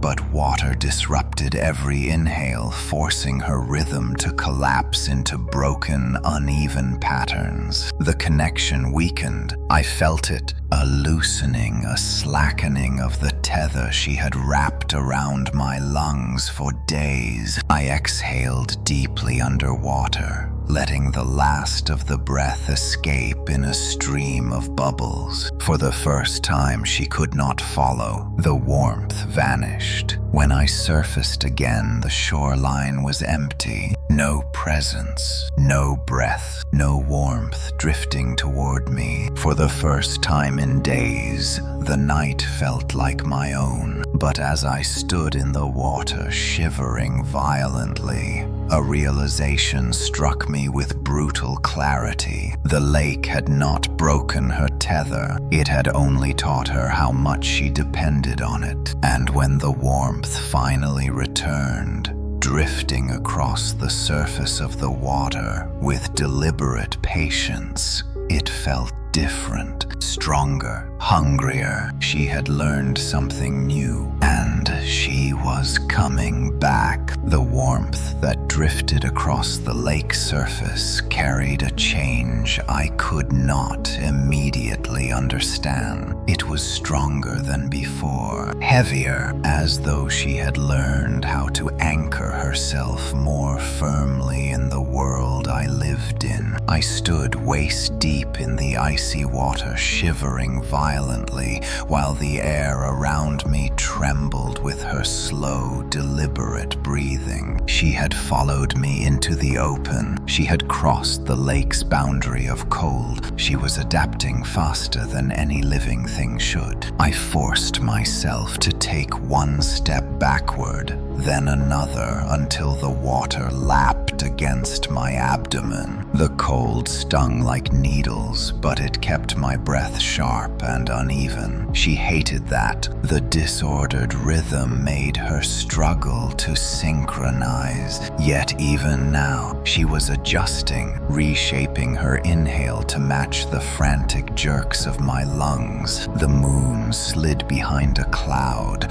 plunging the lake into deeper shadow. With the light gone, the warmth at the shoreline swelled until it pressed against the surface of the water like a hand stretching toward me. I staggered backward more quickly now, forcing my breath to break into jagged shards. Her presence wavered, flickered, but it did not retreat. When my feet finally reached the muddy bank, I slipped, falling onto my back in the grass. My chest rose in desperate gasps. Her breath flowed over me in warm, lingering waves. My vision pulsed with every inhale. I rolled onto my hands and knees and stumbled away from the lake, afraid that if I stayed any longer, she would find a new way to bind herself to me. The park was silent except for the pounding of my heartbeat. Every shadow watched me. Every whisper of wind mimicked the faintest echo of her breath. I moved through the darkness like a man navigating a dream that refused to let him wake. My clothes clung to me, soaked and freezing, yet beneath the cold, I felt her warmth trailing behind me like a second pulse. When I reached the edge of the neighborhood, lights from porches and windows flickered faintly through the trees. I slowed, listening carefully. Her breath had grown quieter now, but not weaker. Instead, it seemed deliberate, controlled, as though she were conserving something, preparing for something. The thought chilled me in a way the lake had not. As I stepped onto the street, something shifted beside me, a ripple in the air, a distortion. It was not sound, not movement. It was the sensation of presence taking shape, of something stepping nearer without physical form. I felt her breath brush my cheek, light, almost curious. My hands shook uncontrollably. She had followed me this far from the house, farther than before, farther than anything imprisoned by walls or memories should be able to follow. I hurried down the road toward my home, unsure whether returning was madness or necessity. If she was tied to me rather than the house, then running would solve nothing. If she was tied to the house, then I needed to know. Either truth was horrifying. When I reached the front door, the house felt different. Windows glowed faintly, though I had turned off every light before leaving. The air leaking through the crack beneath the door carried warmth, a greeting or a warning. My stomach twisted. I stepped inside. The warmth thickened instantly, wrapping around me like a blanket pulled tight around my ribs. Her breath rose and fell in perfect synchrony with mine, stronger than it had ever been. The house seemed to hum. The walls felt too close. My lungs tightened. Then something new happened. I felt pressure, not warmth, not breath, but the faint outline of fingers pressing lightly against the back of my neck. Soft, testing, mapping the contours of my skin as though learning shape through touch. My vision blurred. My knees weakened. I leaned against the wall, struggling to stay upright as the unseen fingertips drifted upward toward the base of my skull. I gasped and lurched forward. Her breath followed with a sudden heavy inhale, responding instantly to my fear. She was feeding off it, not devouring, but absorbing, learning, shaping herself to fit the rhythm of terror. I stumbled into the living room and collapsed onto the couch, chest heaving. The air around me rippled, Her warmth circled me like an unseen halo. Every breath she took filled the room like a pulse. I squeezed my eyes shut. Do not let her become you. The warning from the notebook echoed again. But how was I supposed to stop something I could not touch, could not see, could not resist? She inhaled slowly, and I felt my own breath involuntarily deepen to match. My diaphragm contracted against my will. My ribs expanded. My breath became hers. I forced myself to break the pattern. 3 short breaths. 1 long. She faltered for a moment. Then she adapted. The warmth surged forward, pressing against my chest like weightless hands, guiding my breathing back into alignment. I fought again. She corrected again. A whisper touched my ear, not sound. Breath shaped into something almost vocal, a soft, trembling vibration that made my spine lock with dread. She was close, too close, and trying again to speak without words. A low, drawn-out exhale slid past my ear in a shape that resembled a syllable. Not language yet, but close. I bolted upright, knocking over a lamp. The crash echoed through the house. Shadows danced across the walls. The warmth recoiled briefly, then surged back stronger, as though startled into aggression. I needed to disrupt her again. I ran to the kitchen and flung open the windows. Cold night air blasted into the room. The sudden temperature shift made her warmth contract, pulling inward. I inhaled deeply, forcing the cold into my lungs. For a moment, her breath could not follow. The synchronization cracked. She inhaled again, sharp this time. Frustrated, I backed away, gripping the counter. My breath steadied. The cold helped. The connection weakened just enough for my thoughts to clear. Then I heard it. Footsteps, slow, creaking, coming from the hallway. Not breath, not warmth. Footsteps. My stomach dropped. She had never made physical sound before. Her movement had always been silent, weightless. Now something heavy stepped across the floorboards, something learning how to walk. The footsteps drew closer, each creak more defined. I pressed myself against the far wall, heart racing. Shadows shifted in the doorway. A shape began to take form, not fully visible, not fully real, but outlined by the bending of light around it. A distortion, a silhouette made of nothing but the idea of presence. She inhaled. The shape grew sharper. I closed my eyes, refusing to see her. If I saw her, she would become real. The notebook warned me, do not give her shape.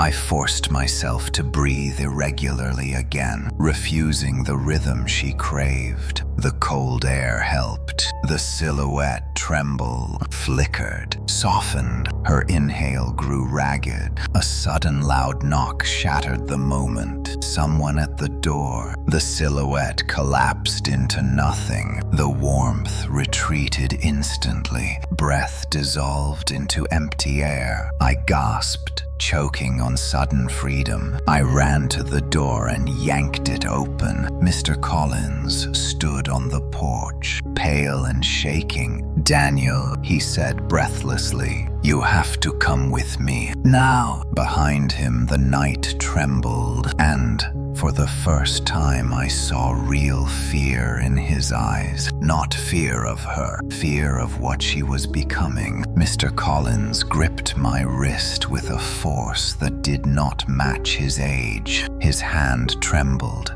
yet his hold was firm as iron. "Daniel," he said in a strained whisper, "not here. She is inside the walls now. She has found her way into the space between breath and sound. If you stay, she will finish what she has begun. The night pressed against us with unnatural heaviness as he pulled me down the front steps. My lungs burned with the cold, but it was a welcome sensation, breaking the suffocating rhythm she forced onto my breath inside the house. For a moment, I could breathe without her. For a moment, my lungs felt like my own. But then a warm inhale drifted across the back of my neck. Out here, in the open, she was not confined by space. She was not bound by walls or distance. She followed breath alone, and she had become tethered to mine so deeply that separation had become impossible.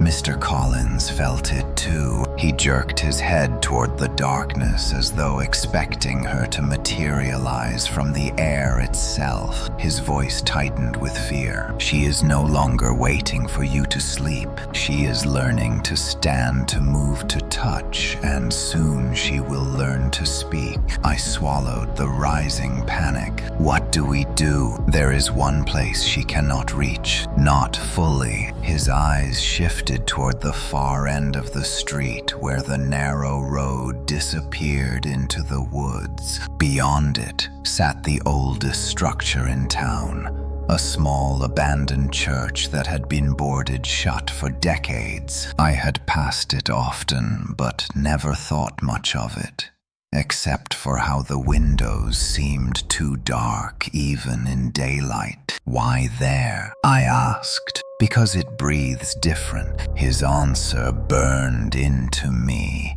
with the weight of certainty that could only come from experience. He had seen her before. He had fought her before. And now he was trying to save me from the fate he had narrowly escaped. We hurried down the street, shadows tipping across our path like dark liquid spilling from the houses. The air behind me rippled with warmth each time I faltered. She did not like the distance growing between us. Each step I took felt like pulling against a tether, and with every breath she inhaled more forcefully. She was getting closer. When we reached the edge of the woods, the trees stood like towering silhouettes swaying without wind. The path toward the abandoned church was narrow, overgrown with brush and vines. Mr. Collins urged me forward, whispering sharply,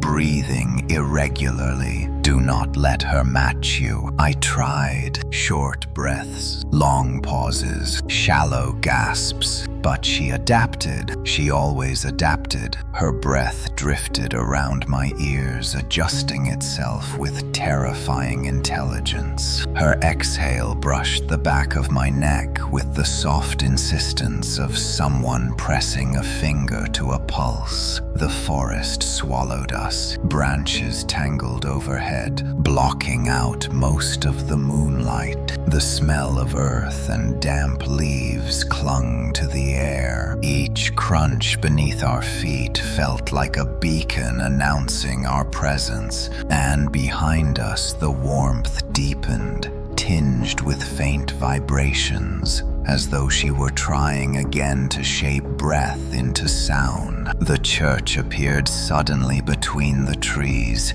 its crooked cross jutting against the sky like a broken finger. Decay clung to its wooden frame. The doors hung loosely from rusted hinges. Mr. Collins grabbed one and pulled it open with a loud groan that echoed through the forest. Quickly he hissed. Inside, we entered the darkness. The air changed instantly. Cold, still, empty of heat, empty of breath. She did not cross the threshold. For the first time since this nightmare began, I felt nothing behind me. No warmth, no soft inhale weaving itself into my own, no presence leaning close enough to claim my lungs. The silence inside the church was profound, so absolute. I felt it settle into my bones. "She hates this place," I whispered. "Not hates," he corrected. "Cannot anchor."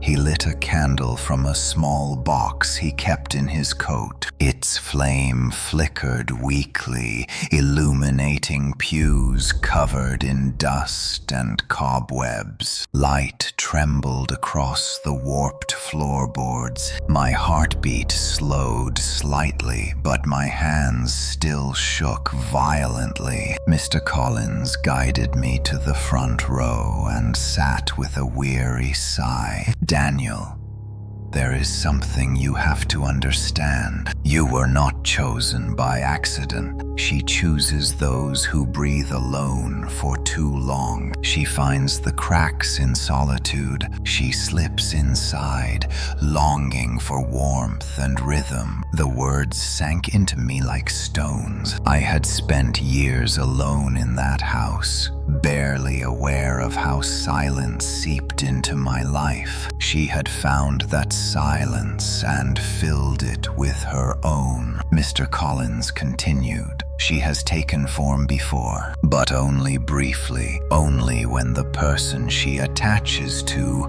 gives in completely, when breath synchronizes enough to erase the boundary between them. Then she stands, then she learns, then she becomes what?" He did not answer immediately. Outside, something scraped against the wall of the church. A long, dragging sound of fingers or claws or something softer pulling itself along the wooden boards. A warm inhale seeped through the cracks between planks. She was trying to enter. Mr. Collins tightened his jaw. The church breathes differently because of what lies beneath it. A space where breath does not remain, a place where she cannot follow. If we stay here until dawn, her hold on you will weaken. I shook my head instinctively. "She will not let me leave again." "She will try," he admitted, "but she cannot come inside, only press against the walls, only call to you through breath." As if summoned by his words, the warm inhale returned stronger than before. It threaded through the cracks, drifting across the pews in faint wisps like invisible fingers stretching in search of me. My lungs tightened as her breath sought to align with mine from outside. I exhaled sharply, trying to disrupt the rhythm. She faltered briefly, then matched it again. Even beyond the walls, she could still reach me. Mr. Collins placed a hand on my shoulder. "You must resist.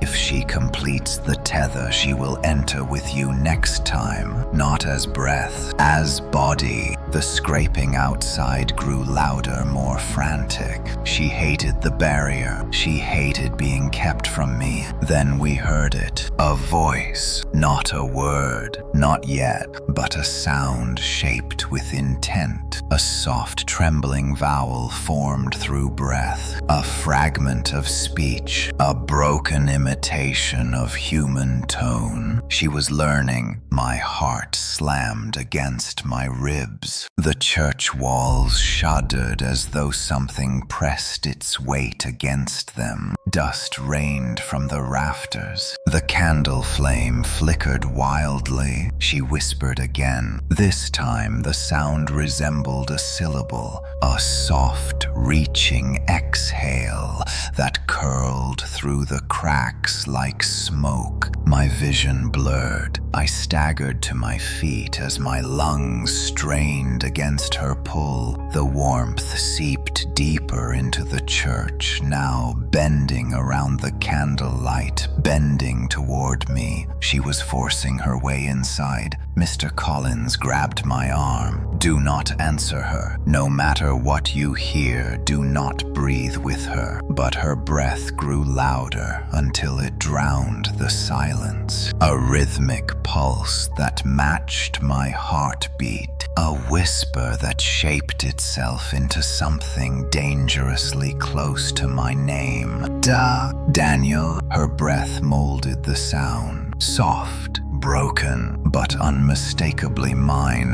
The candle extinguished. The church plunged into darkness, and she whispered my name again with perfect, stolen breath. Darkness swallowed the church the moment the candle went out. It was not the natural darkness of a room without light, but something thicker, heavier, a suffocating veil that seemed to crawl along the floor and press itself against my skin. My breath caught in my throat. Beside me, Mr. Collins whispered a trembling warning. Do not answer her, Daniel. No matter what she says, no matter what she becomes. But it was already too late. She had spoken my name. The sound had not come from a mouth, not from a throat, but from breath alone, shaped into a fragile syllable constructed from the rhythm she had stolen from me night after night. Daniel, she repeated, soft, broken, yet unmistakably intent. Her breath curled through the air, searching, moving, bending around the edges of the room. She was inside, not fully, not with a body, but with breath. She had found a way past the boundary of the church, through cracks, through the spaces between boards,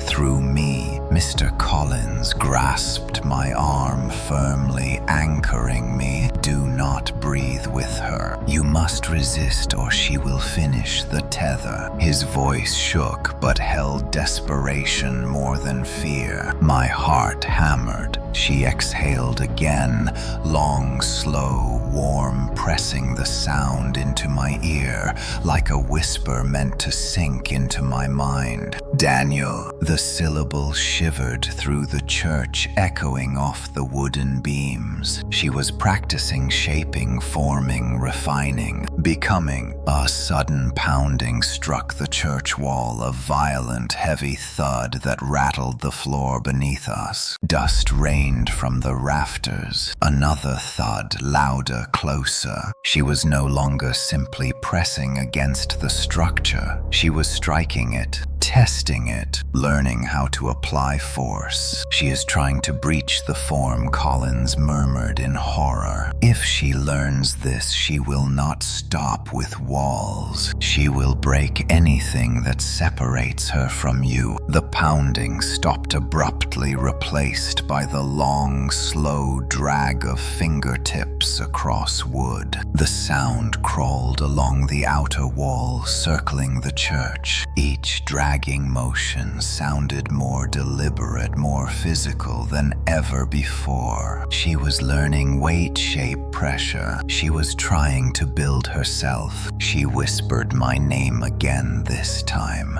forming it more cleanly. Daniel.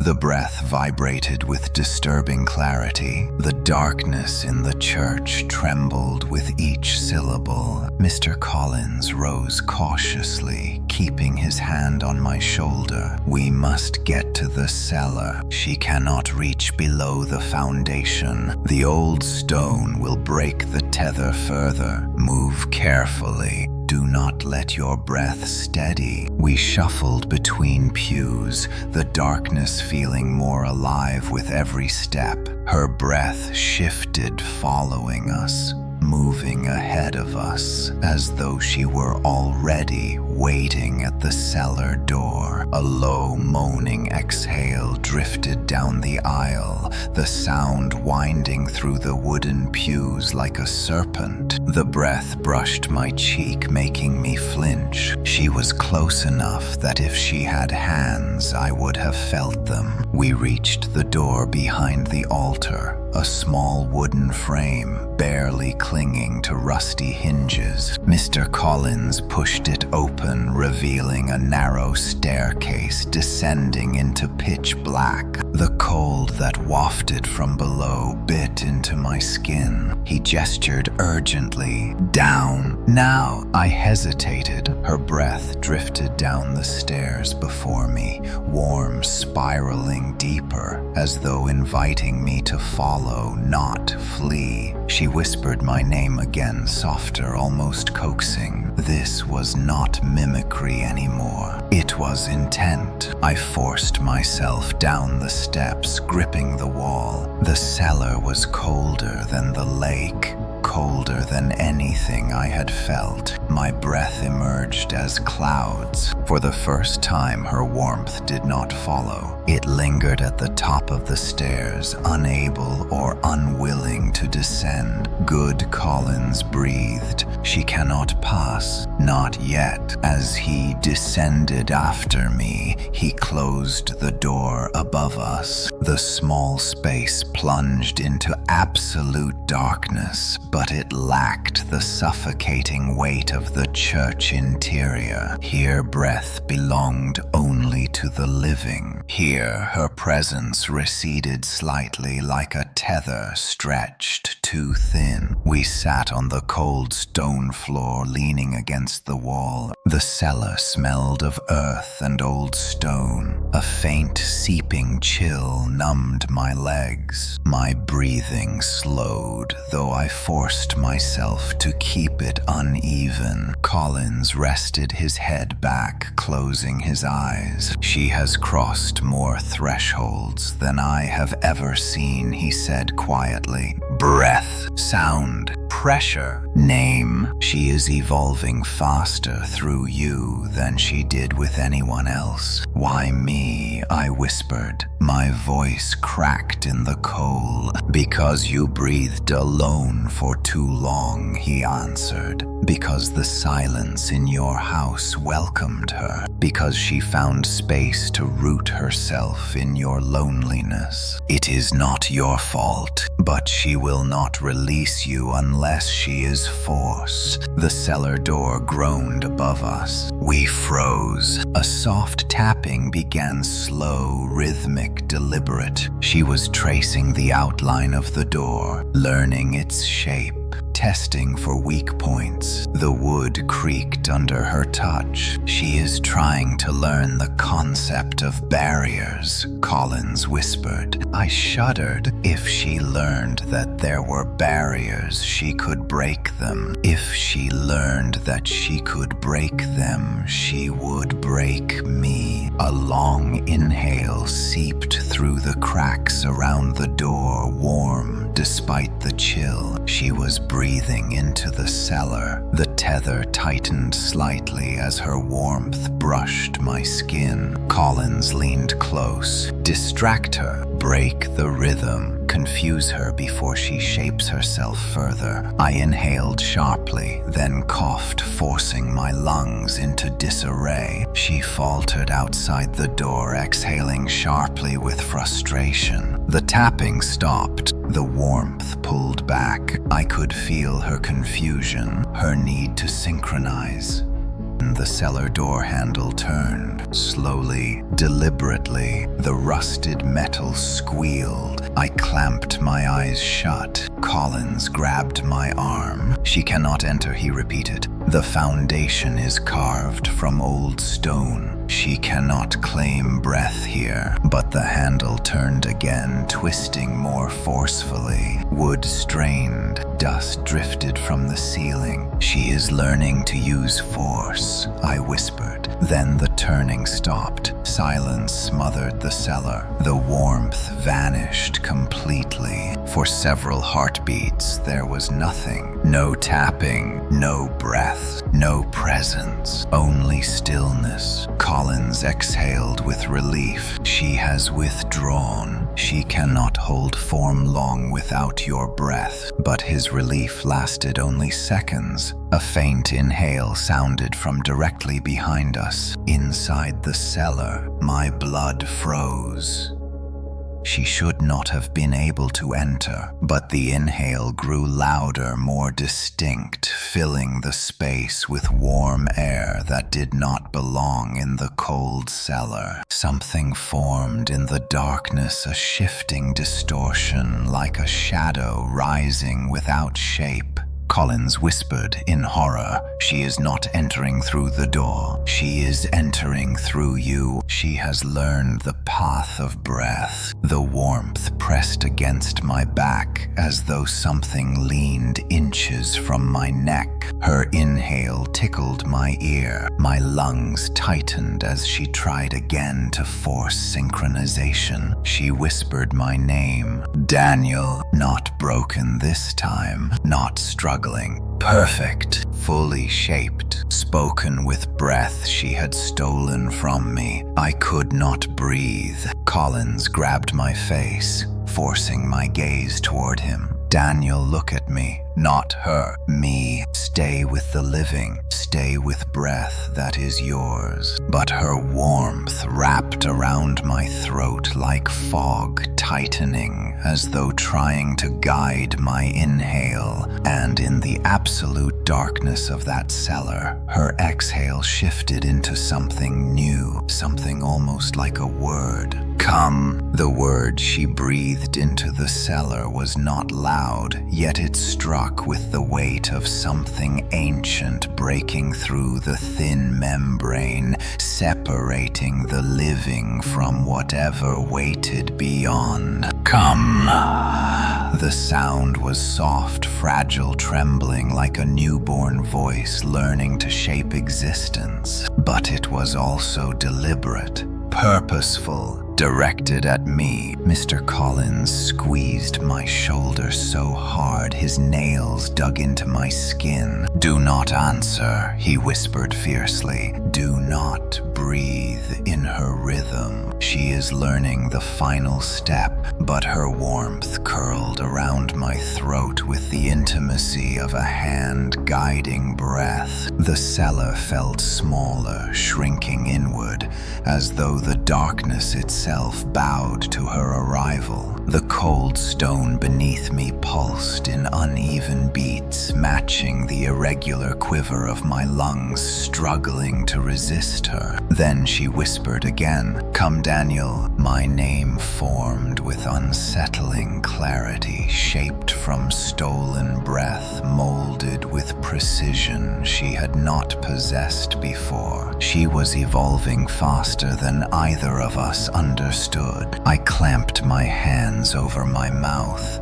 but her breath seeped through the space between my fingers, warm, insistent, weaving itself into my exhale. Collins leaned close, his voice barely a tremor. She has found a way to carry her breath through you. She is not entering the cellar. You are carrying the entry point to her. She is building her form inside your shadow. My stomach twisted. The warmth behind me shifted closer until it pressed against the back of my neck. Not touching, not yet, but almost. Her inhale brushed my ear as though she were leaning over my shoulder, studying the living shape she intended to mimic. She whispered again, and this time the breath curved like an unfinished shape, trying to form a word larger than its mouthless origin. The air distorted around us. Collins tugged my arm fiercely. We must go deeper, farther from the cracks, before she finds shape here. The cellar stretched deeper into a narrow passage,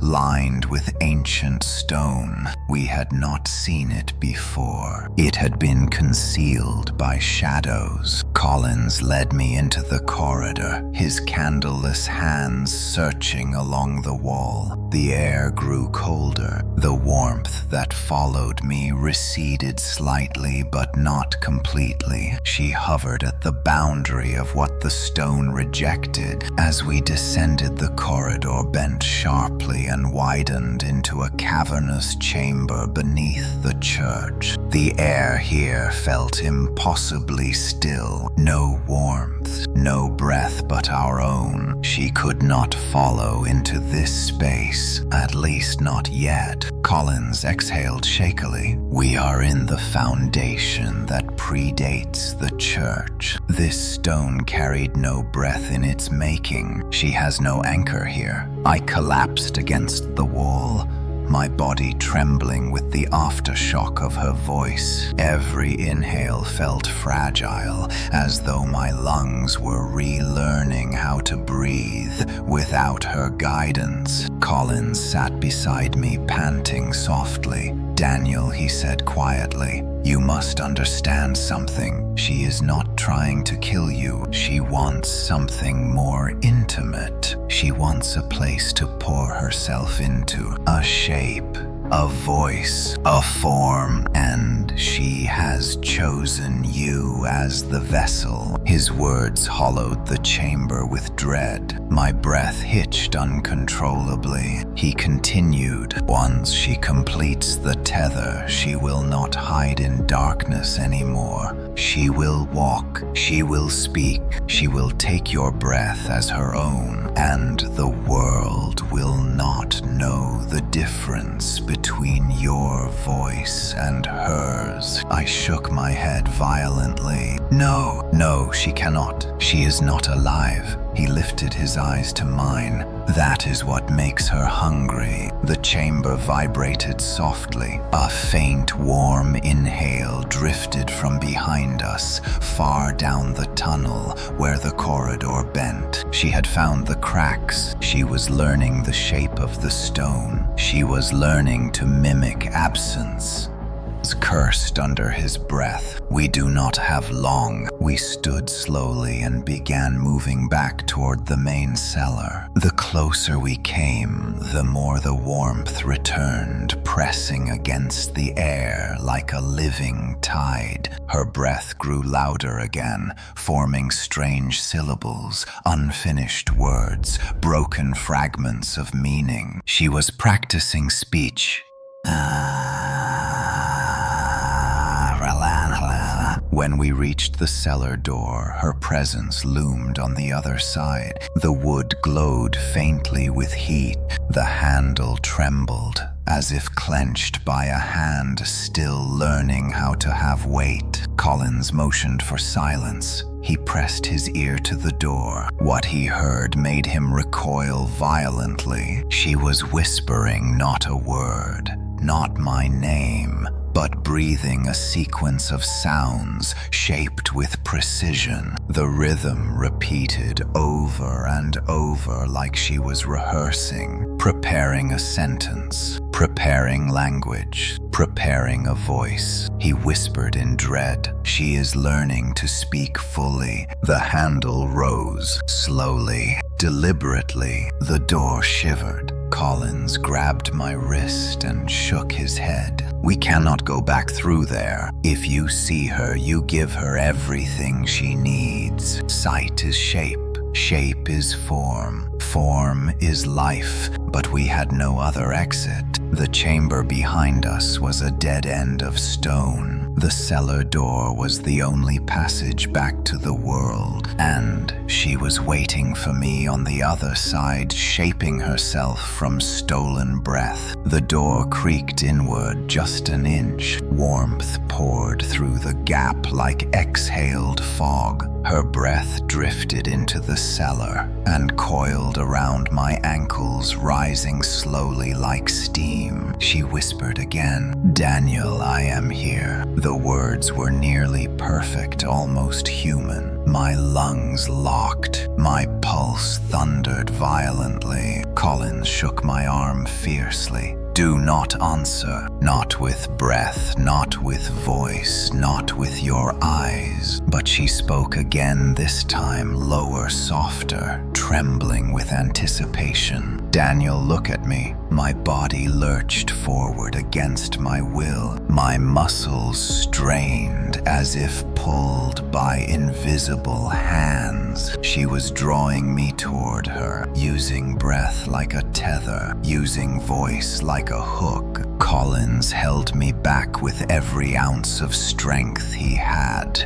but I felt myself slipping forward, my feet dragging across the stone floor. Her breath filled my ears. "Daniel, let me in." I choked on air, struggling to breathe irregularly to resist the rhythm she demanded. The tether stretched so tight the world blurred. The edges of my vision pulsed with shadow. Then something happened that stopped everything. The church bell rang, a single deep metallic toll shaking dust from the rafters and echoing through the foundation like a roar. Her breath vanished instantly. The warmth dissolved. The tether snapped loose. The cellar door slammed shut with a violent thud. Collins gasped, falling to his knees. His voice cracked. "She is afraid of sound. True sound. It disrupts the breath. It disrupts her shape." I collapsed beside him, trembling uncontrollably. My lungs felt raw. My throat burned. My breath staggered in uneven, painful bursts. For the first time since she spoke my name,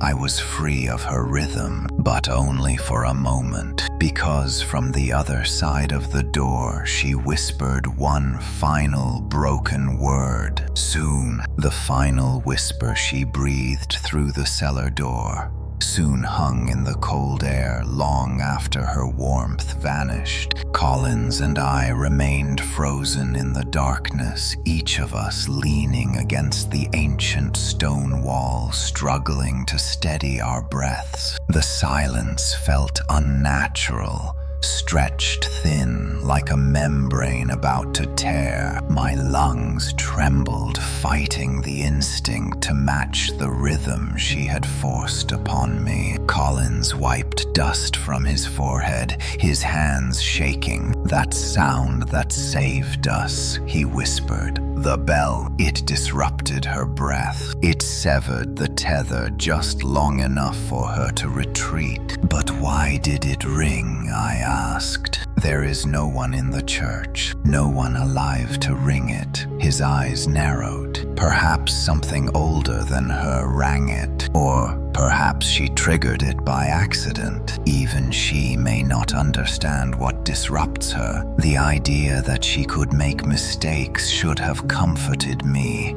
but instead dread settled deeper. If she was learning then, she would learn from her mistakes too." We stayed in the cellar for what felt like hours, waiting for her breath to return, pressing against the walls, scratching at cracks, whispering through the darkness. But nothing came. No warmth, no sound, no pressure, only the echo of the bell fading into memory. Collins rose stiffly. "We cannot stay here forever. At sunrise, she grows weaker. We must return above ground. But be warned, she She will be waiting somewhere in the church. She will not be gone. She will not forget. I followed him up the narrow corridor toward the cellar door. The old wood loomed before us, shuddering slightly in the faint breeze seeping from above. Collins pushed it open slowly. The hinges creaked loud enough to echo through the church, but nothing moved inside. The pews stood silent. Dust hung motionless in the air. The faint outline where the candle once burned marked a tiny circle of soot. The church felt empty, but empty in a way that felt staged. Posed, arranged by something learning how emptiness should look. We stepped into the nave cautiously. My breath echoed in my ears louder than usual. I forced myself to inhale unevenly, resisting the temptation to fall back into the rhythm she always sought. The morning light crept through the broken stained glass, casting fractured colors across the floor. The beams of light trembled faintly like something unseen disturbed them. "She is here," I whispered. Collins nodded. "She cannot take shape yet, but she is listening, always listening." We moved toward the front doors. The silence inside the church seemed to follow us. Every footstep echoed twice, as though a second unseen step shadowed each movement. Near the altar, I felt a faint warmth brush my arm. Not enough to tether, but enough to remind me she could return at any moment. The doors groaned as Collins pushed them open, allowing sunlight to spill across the threshold. The air outside felt sharp, clean, free of her presence. But as I stepped into the light,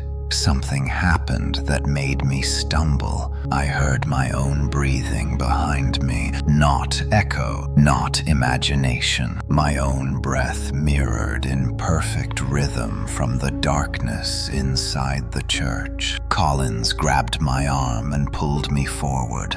"Do not turn around. That is not you. She is using your rhythm to lure your sight." A chill surged up my spine. She knew that if I saw her, if I acknowledged her with vision, she would gain form and weight. She wanted my eyes as much as my breath. We hurried down the church steps and onto the dirt path leading back to town. For a moment, sunlight helped me breathe normally again. But then a soft gust of warm air brushed my cheek. I froze. "Did you feel that?" I whispered. Collins nodded grimly. "She is following. The tether is not broken, only stretched. She is learning long distance." We moved quickly through the forest path. Birds remained silent. Leaves did not rustle. Even the wind seemed to avoid this place. The only sound was our ragged breathing echoing between twisted branches. And beneath my breath, I heard hers, faint, distant, but persistent, like a second heartbeat. When we reached the edge of town, a figure stood on the sidewalk across the street.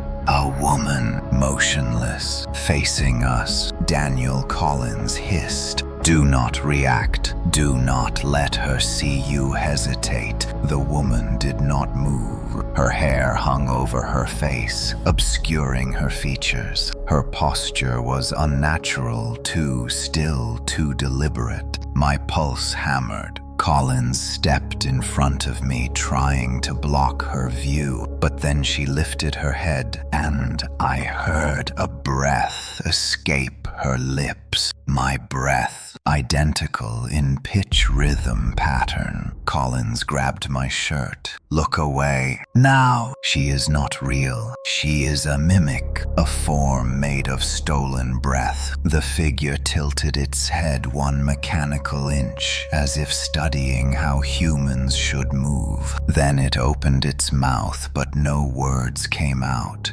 Just a long, trembling exhale, warm enough that I felt it from across the street. She was learning shape. She was learning distance. I backed away, but the figure stepped forward. Its movements were stiff, but each step grew more natural, more fluid, more alive. The air around it shimmered with heat, as though a body were forming from breath alone. Collins shouted, "Run! She is close to full form." We sprinted down the street, my heart pounding violently. Behind us, the figure's footsteps echoed strangely delayed, as if she were still learning how weight should fall. But the sound grew clearer, more accurate with every stride. She was mastering the concept of walking. We cut through a narrow alley, breathless. The warmth behind me surged,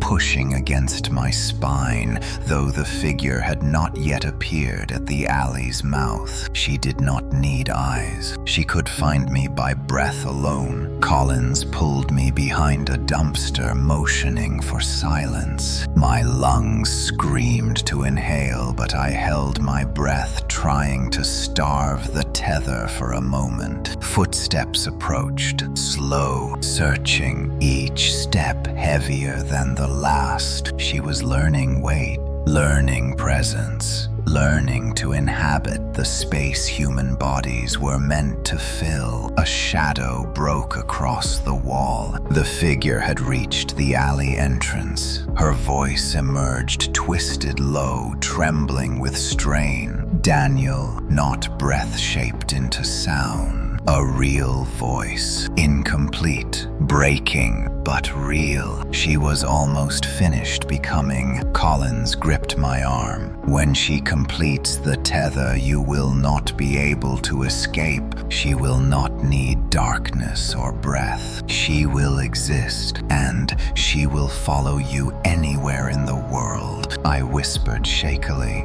What do we do? He closed his eyes. There is only one way to break a tether like this. You cannot hide. You cannot outrun her. She must be forced to detach, and that requires... He stopped. A warm inhale drifted around the dumpster, curling toward us like a hand reaching through the air. Daniel, she whispered again, closer now. Then a second voice echoed in perfect harmony. Daniel, 2 breaths, 2 voices, 2 forms, learning to speak me into existence with them. Colin's mouth fell open in horror. She is already making more. The moment Collins whispered, she is already making more.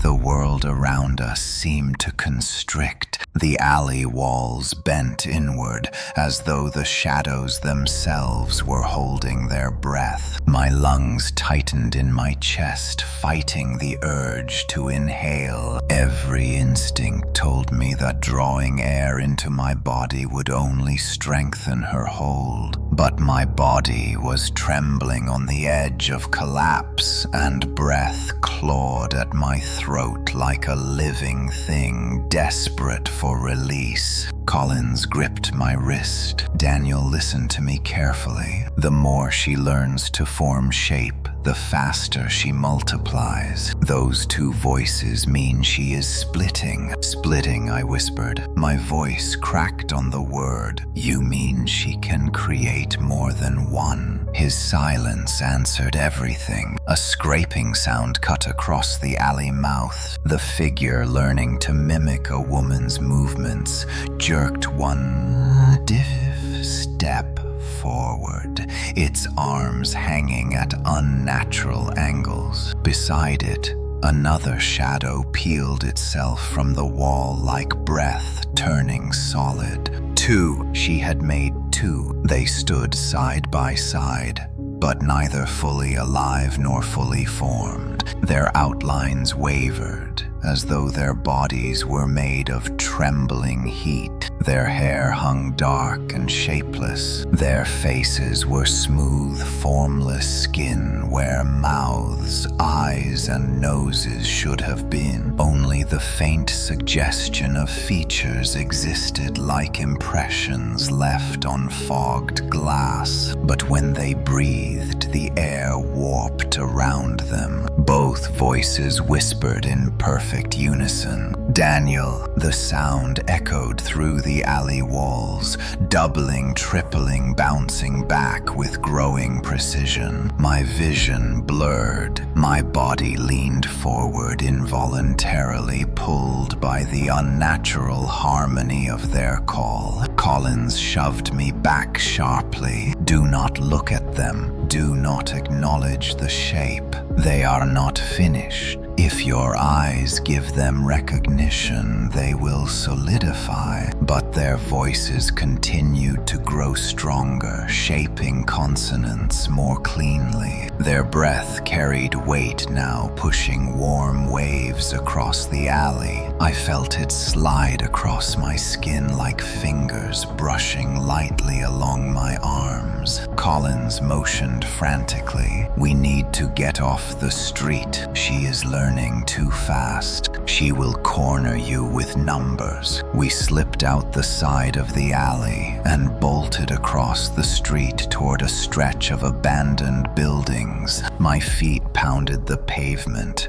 but behind me the synchronized footsteps multiplied, echoing out of rhythm, yet growing more accurate with each stride. Not only two now, more shapes pulling themselves from shadow, from breath, from the lingering warmth drifting through the air. Collins ducked into a decrepit hardware shop, and I followed him inside. Dust blanketed the counters. Broken shelves leaned like crooked teeth. The air was stale and cold. No warmth. Not for now. He locked the door and pressed his forehead against it, panting hard. "Daniel, she is manifesting replication through echo. Your breath is the anchor. Each time she learns a rhythm, each time she shapes a word, she can split again. That is how she grows. That is how she fills space." My heart thundered painfully. If she can create more of herself, how do we stop her? Collins turned slowly. His eyes carried the weight of someone who had lived this fear once before. "We sever the tether. We use the same thing that disrupted her. True sound, not breath, not whisper. Something that breaks resonance." "You mean the bell?" "Yes." "And perhaps something stronger." Before I could respond, the front windows of the shop fogged over in a sudden wave of warm condensation. Breath, her breath. The warmth crawled across the glass, forming faint handprints, learning the shape of fingers. Collins dragged me behind the counter. "Keep your breathing chaotic. Do not let her find a rhythm." I tried. Short breaths, sharp inhales, random pauses. But she was learning faster now. The warmth on the windows thickened, taking on weight. A faint tapping began, not random. Counting, matching the pattern of my heartbeat. Tap, tap, tap, tap. She could hear my pulse.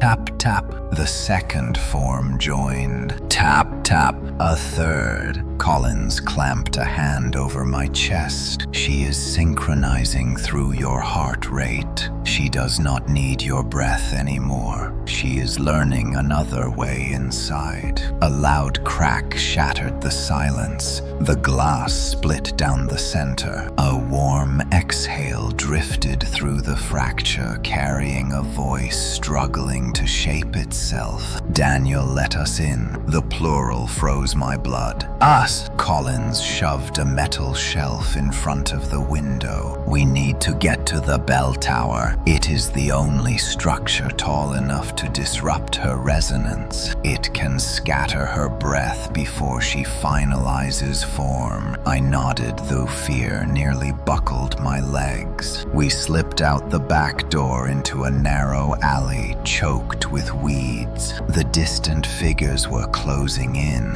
moving in disjointed motions like puppets learning how to pull their strings. Every step they took grew more fluid, more natural, more human, and every breath they exhaled shimmered with rising heat. We ran. The bell tower loomed in the distance behind the old courthouse. A skeletal frame of steel and stone reaching into the sky. If we could get there, maybe there was a chance. Maybe sound could break her hold. But the warmth behind us surged like a wave. Dozens of breaths. She had made dozens. Collins grabbed my arm, pulling me through a courtyard. The ground vibrated beneath our feet from the uneven footsteps of the forming silhouettes. Their voices began to call out, not in harmony, but in chaotic fragments of my name. Dan, Daniel, Dan. Each attempt stronger, clearer, more human. We reached the courthouse steps just as a wave of warm air slammed into my back, nearly knocking me to the ground. I stumbled and caught myself on the railing. A figure formed directly in front of me.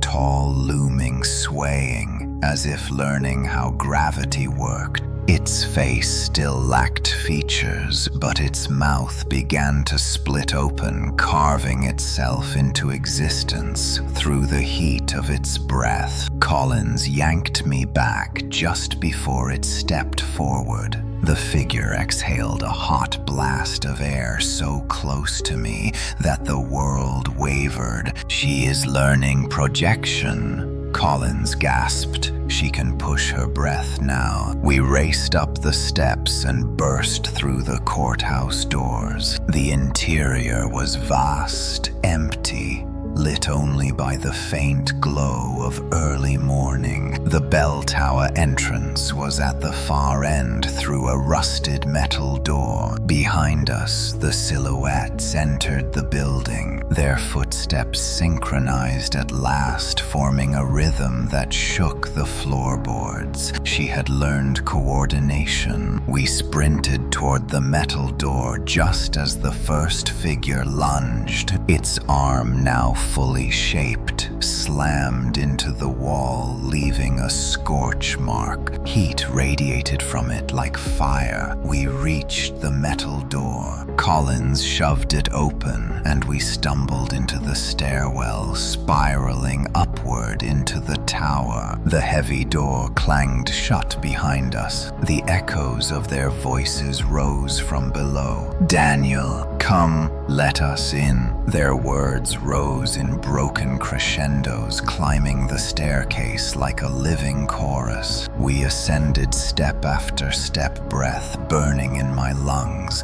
Collins spoke through gasps. If we reach the bell before they reach full form, we can use resonance to fracture the tether. But if they follow us to the top, I asked. He hesitated. Then she will finish becoming, and she will not be alone. The stairwell vibrated with the echo of their voices climbing after us, the sound swelling in broken crescendos that rattled the rusted railings. Each step we took upward seemed heavier, as though the air itself thickened with her growing presence. I could feel the heat rising from below, waves of warm breath pressing up the spiraling corridor like a storm trying to force its way to the top. Collins climbed ahead of me, gripping the metal railing with shaking hands. Even he, who had survived her once before, was losing pace. His breath came in sharp, uneven bursts. "She is accelerating," he gasped. "She is learning to ascend. She is learning pursuit." From below the stairwell came the unmistakable sound of synchronized footsteps. Dozens of them, maybe more. Their rhythm no longer disjointed, no longer awkward. They were walking like humans now, walking with purpose, walking with weight. My heartbeat hammered in my ears. A chorus of voices rose from the shadows, calling my name with chilling precision. "Daniel, Daniel, Daniel." The voices layered upon each other, forming an echo that squeezed my lungs with every syllable. It felt like they were breathing through me rather than toward me. A sudden metallic clang rang through the stairwell as one of the figures slammed its hand against the railing below. The metal bent inward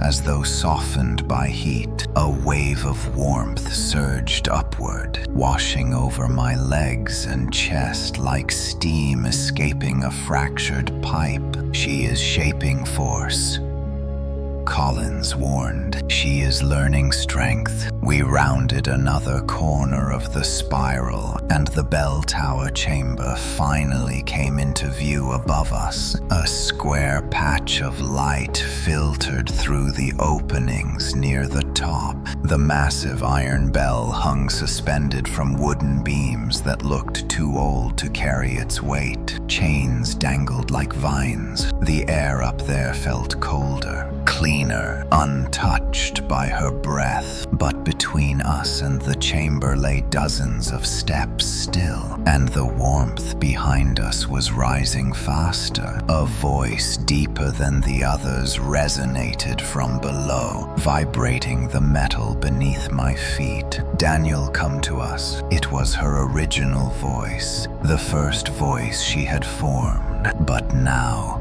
it carried harmony. Stacked beneath it were the whispers of the newly formed versions, each one shaping itself closer to speech. Collins stumbled but caught himself. "Move. Do not listen." I tried, but my legs felt heavy, not with exhaustion, but with resistance, not entirely my own. Something inside my muscles trembled, like invisible fingers were tugging at the tendons. I forced my body forward, gripping the railing until my knuckles throbbed. Suddenly, a hand, no, not a hand, a shape reached around the railing from below. White, smooth, glowing with heat. The fingers trembled shakily at first, then tightened with purpose. It began pulling itself upward. Another hand appeared, and another. They were climbing the railing like insects scaling a web. Collins turned back, horror freezing his face. "She is forming limbs. She is building grip." One of the figures below raised its featureless head and exhaled. A blast of burning air surged upward, striking my chest so hard I staggered. The breath was hot enough to blister skin. I clung to the railing as spots filled my vision. Collins grabbed my shirt and dragged me upward. "Do not fall. If they reach you now, she will finish shaping." We climbed the last stretch toward the chamber, the voices below rising into a cacophony of fractured speech and breath. My name became a chant, pounding through the stairwell like a heartbeat. "Daniel, Daniel, come, come, let us breathe with you." Collins shoved open the heavy door to the bell chamber, and we stumbled inside. cold morning wind tore into the space through the open arches. The world outside felt impossibly vast compared to the claustrophobic staircase below. The massive iron bell towered above us like a sleeping giant. Its surface was scarred with age. Its clapper hung still, suspended by rusted chains. Collins turned to me with wild eyes. Sound disrupts her. Real sound. Meaningless or not, but it must be loud enough to fracture the tether from inside you. Before I could respond, the first of the figures reached the top of the stairs. It stepped into the chamber, a tall humanoid shape with no eyes, no nose, no lips, but a mouth forming slowly through trembling heat. Its chest expanded with unnervingly human rhythm. Steam curled off its skin. Behind it, more shapes climbed into view. Collins lunged toward the bell's rope. "Hold them off." I stared at him in disbelief. "Hold them off with what?" "With breath," he said. "With breath she cannot own." Before I could answer, another figure exhaled toward me. The breath struck like wind from an open furnace. My vision blurred. My knees buckled. Their footsteps grew closer, their newly formed bodies learning balance with terrifying speed. I stumbled backward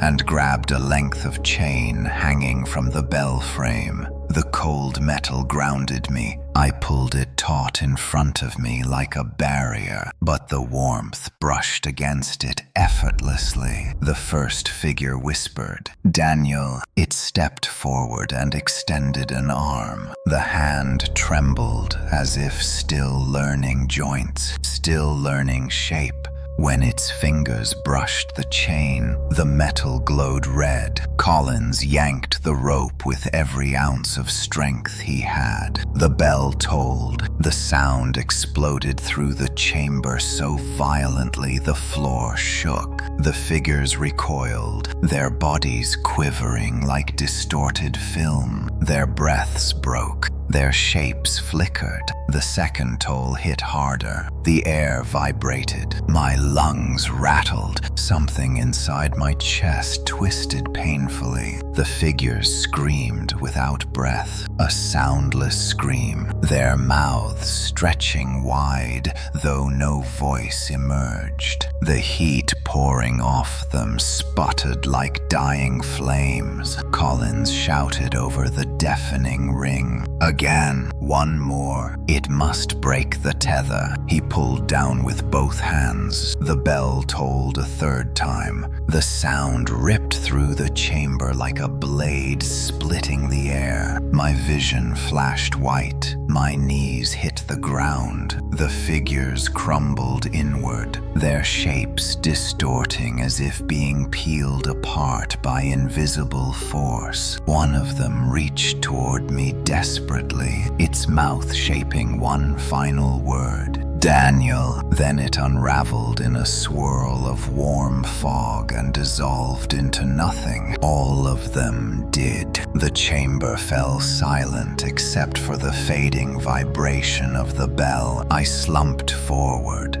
gasping uncontrollably, the cold air stabbing my lungs. The warmth was gone. No breath curled around me. No whisper echoed in my ear. Collins collapsed beside me, chest heaving. "The tether," he panted. "It is broken for now." But even as relief sank in, something inside my ribs pulsed. A warmth deep in my lungs. Faint, controlled, quiet, not gone, sleeping, waiting. Then I heard it, a soft inhale from inside my own chest. Hers, still there. The bell rope slipped from my trembling fingers. The moment the heat-shaped woman stepped fully into the tower. Her body flickered like a flame forced into a human outline, her movements a blend of fluidity and distortion. Every inhale she took pulled the air forward,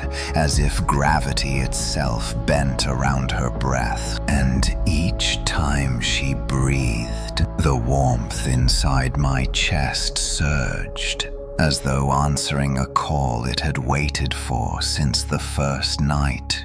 She whispered from beneath my bed. Collins positioned himself between us, though the fear in his eyes betrayed the truth. He could not truly stand between something made of breath and the lungs it wanted to claim. "Daniel," he whispered, "do not let her match your rhythm. If she aligns fully, she will fuse through you." The heat figure tilted her head as if studying the words. A faint mouth had formed on her glowing face, trembling at the edges like molten glass cooling into shape. A voice crept out of it, broken and uneven, but chillingly close to human. "Daniel, breathe with me." My chest tightened abruptly. The warmth inside me thrashed like a trapped creature sensing freedom. I pressed a hand against my sternum, but the heat crawled upward, rising toward my throat like a living tide. Collins grabbed my shoulders. "Fight her. She is using the breath you expelled to build that form. If she fuses to you, she will not need bodies outside you anymore." But how do I stop her? Every breath hurts. "Hurt is good," he said. "Hurt means she is not finished yet." The heat figure stepped closer. The floor under her feet radiated orange for a brief moment before cooling. As she lifted her head, the forming mouth curved upward into what could have been a smile or an instinctive twist of shape, learning new angles. Her next inhale deepened. My own breath followed without permission. My body leaned toward her. Collins had to pull me back. "Daniel," she whispered, "let me finish inside you. Let me be whole." The whisper echoed through my ribs, vibrating the warmth inside me. I felt my throat open involuntarily, my breath slowing to match her unnatural rhythm. Collins slapped a hand over my mouth. "Stop! You cannot breathe with her." The heat figure flickered with agitation. Her body pulsed. A thin spiral of steam twisted from her fingertips, curling toward me. She extended her hand, a gesture so human, my stomach dropped. Not yet fully formed, but recognizably reaching. "Daniel." Her voice cracked with longing, as though she were calling something that belonged to her. The warmth inside me surged in response. A sudden jolt knocked me backward as my knees buckled. My vision blurred. Then something happened that tore the tower air apart. A second heat form appeared at the archway, not as complete as the first, but close. This one shimmered violently, unable to stabilize. Its face was nothing but shifting warmth, struggling to take shape. Collins froze. "No, she is dividing again. She is creating a vessel for every breath she claimed from you." The second figure inhaled. My chest responded instantly, jerking forward as though tugged. I shouted and clutched my ribs. Collins dragged me backward toward the bell frame. "We have to disrupt all of them before she stabilizes," but he did not sound convinced. The sound of footsteps rose from the stairwell. More were coming. Weak ones, half-formed ones, shapes learning to exist from the fog she left behind. Colin's eyes widened. "If they reach the chamber, she will not need you to breathe for her anymore. She will have an entire chorus." The heat woman stepped closer. her flickering mouth opening wider, her voice strained, almost pleading. Daniel, let me breathe, you let me be you. I slammed my fist into the stone, forcing out a violent, uneven breath. The warmth inside me twisted painfully, but the distortion broke the synchronizing rhythm for an instant. The heat woman flickered her form, destabilizing. The second figure stepped into the tower fully this time. Its body emitted a rising hum like boiling water learning to sing. The two heat shapes now faced me together, their breaths aligned. Mine almost followed. Collins shouted, "Daniel, disrupt them now before they complete the triad." I stumbled to the bell rope, gripping it with both hands. My lungs shook violently. The warmth inside pushed upward, trying to stop me, trying to match the heat woman's breath. The first figure whispered gently, "Daniel." The second whispered brokenly, Dan." Collins yelled, Pull now." I pulled. The bell tolled. The blast of sound erupted outward violently enough to split the air. The heat women recoiled as their forms shuddered violently, their outlines bending inward and outward like flames in a storm. The heat inside my chest contracted abruptly, stabbing me. I fell to my knees. "Pull again," Collins screamed. I pulled. The second toll shook the tower. The half-formed figures in the stairwell shrieked silently, their bodies flickering. The heat women shriveled slightly, their shapes peeling away at the edges. Collins yelled, "One more, Daniel, one more." But my hands slipped from the rope. The warmth surged upward into my throat, choking me from the inside. I gagged, trying to breathe, but the breath was no longer mine. It belonged to her. The heat woman stepped forward and reached for me. Her forming mouth shaped a word perfectly this time. "Daniel." Then another shockwave thundered through the chamber. Collins had grabbed the rope himself. The third toll exploded through the tower. The heat woman screamed, her voice cracking into broken echoes as her body collapsed inward like melting glass. The second figure shattered into ripples of steam, evaporating into the cold air. The warmth inside me twisted violently and tore itself loose. I vomited a wave of glowing fog onto the stone floor, where it flickered like a dying flame, then evaporated. Silence, cold silence, collapsed as Collins caught me. He pressed a hand to my chest. "Breathe.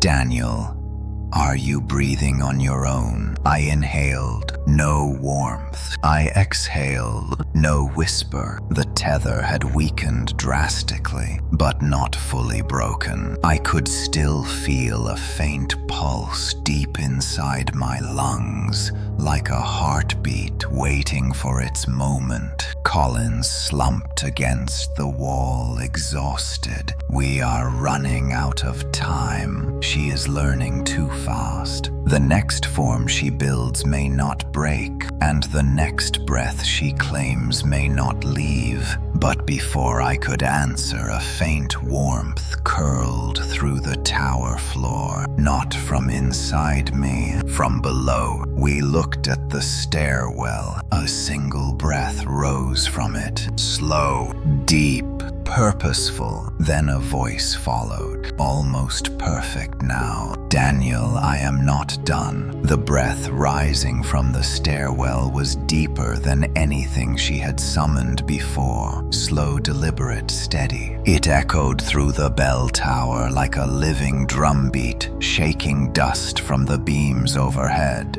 Collins and I froze, staring at the darkness curling along the top steps. The breath that followed felt heavier, warmer, as if it carried weight now, not just sound. She was ascending slowly with intention. Daniel Collins whispered, "She is forming a singular self, not many, not fragments. She is concentrating everything we broke apart. She is coming up as one whole." My heart slammed against my ribs. The warmth inside my lungs had faded almost completely, but the faint echo remained like a candle burning in a sealed room, and that tiny ember responded to the breath rising from below, pulsing gently in time with it. She was calling to the last piece of herself still inside me. Another inhale rose from the stairwell, deeper than the first, bending the cold air as it moved. Something shifted in the shadows, a silhouette taller than before. The railing glowed faintly with heat where her hand slid along it, shaping itself with every step she climbed. Collins backed away from the stairwell, motioning for me to stay behind him. "She has refined her shape. This will not be like the others. She is closing the gap between breath and body." My legs trembled. "What do we do?" He swallowed hard. "We cannot use the bell again.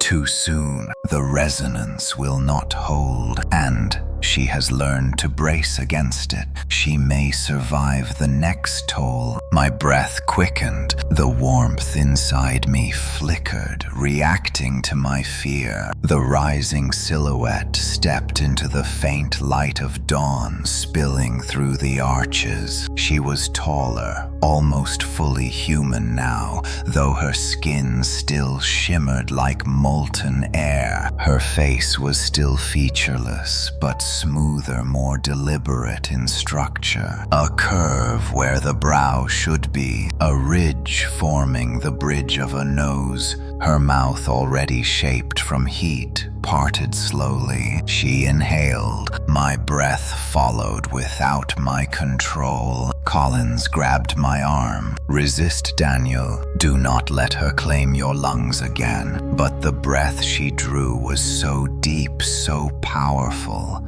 It felt like it reached into my chest from across the room, pulling at the ember she had left inside. My ribs ached, my throat tightened as the instinct to match her grew stronger. She exhaled a warm wave rolling across the chamber, bending the light. Her voice poured out almost smooth this time, fragile only at the edges. "Daniel, breathe me out." The whisper hit me like a physical force. My knees buckled. A sharp warmth surged upward inside me, crawling toward my throat. I clenched my jaw shut, but the heat pressed harder. Collins stepped in front of me, raising a metal rod from the tower floor. "Stay back," he warned, though even he knew metal meant little to something made of breath and heat. She stepped forward. Her foot pressed into the stone, leaving a faint, glowing print that cooled instantly. Her posture perfected with each movement. Every time she shifted, she learned more. Each breath she shaped grew more controlled, more human. Collins swung the metal rod. It passed through her like slicing through steam, but she flickered only briefly before reforming. Her voice sharpened. "You cannot break me again." The breath inside my chest pulsed violently. I gasped, falling backward against the bell frame. My lungs squeezed, as if invisible hands pressed into them. Collins rushed to my side. "Tell me what you feel. Tell me exactly where she is." My voice rasped. lower spine, chest, rising throat. She is climbing inside you, he whispered. She is tracing the path she took before preparing to anchor. The heat figure stepped closer, her nearly formed mouth parted as she whispered, "Daniel, let me be you." A surge of heat exploded inside my lungs. I screamed,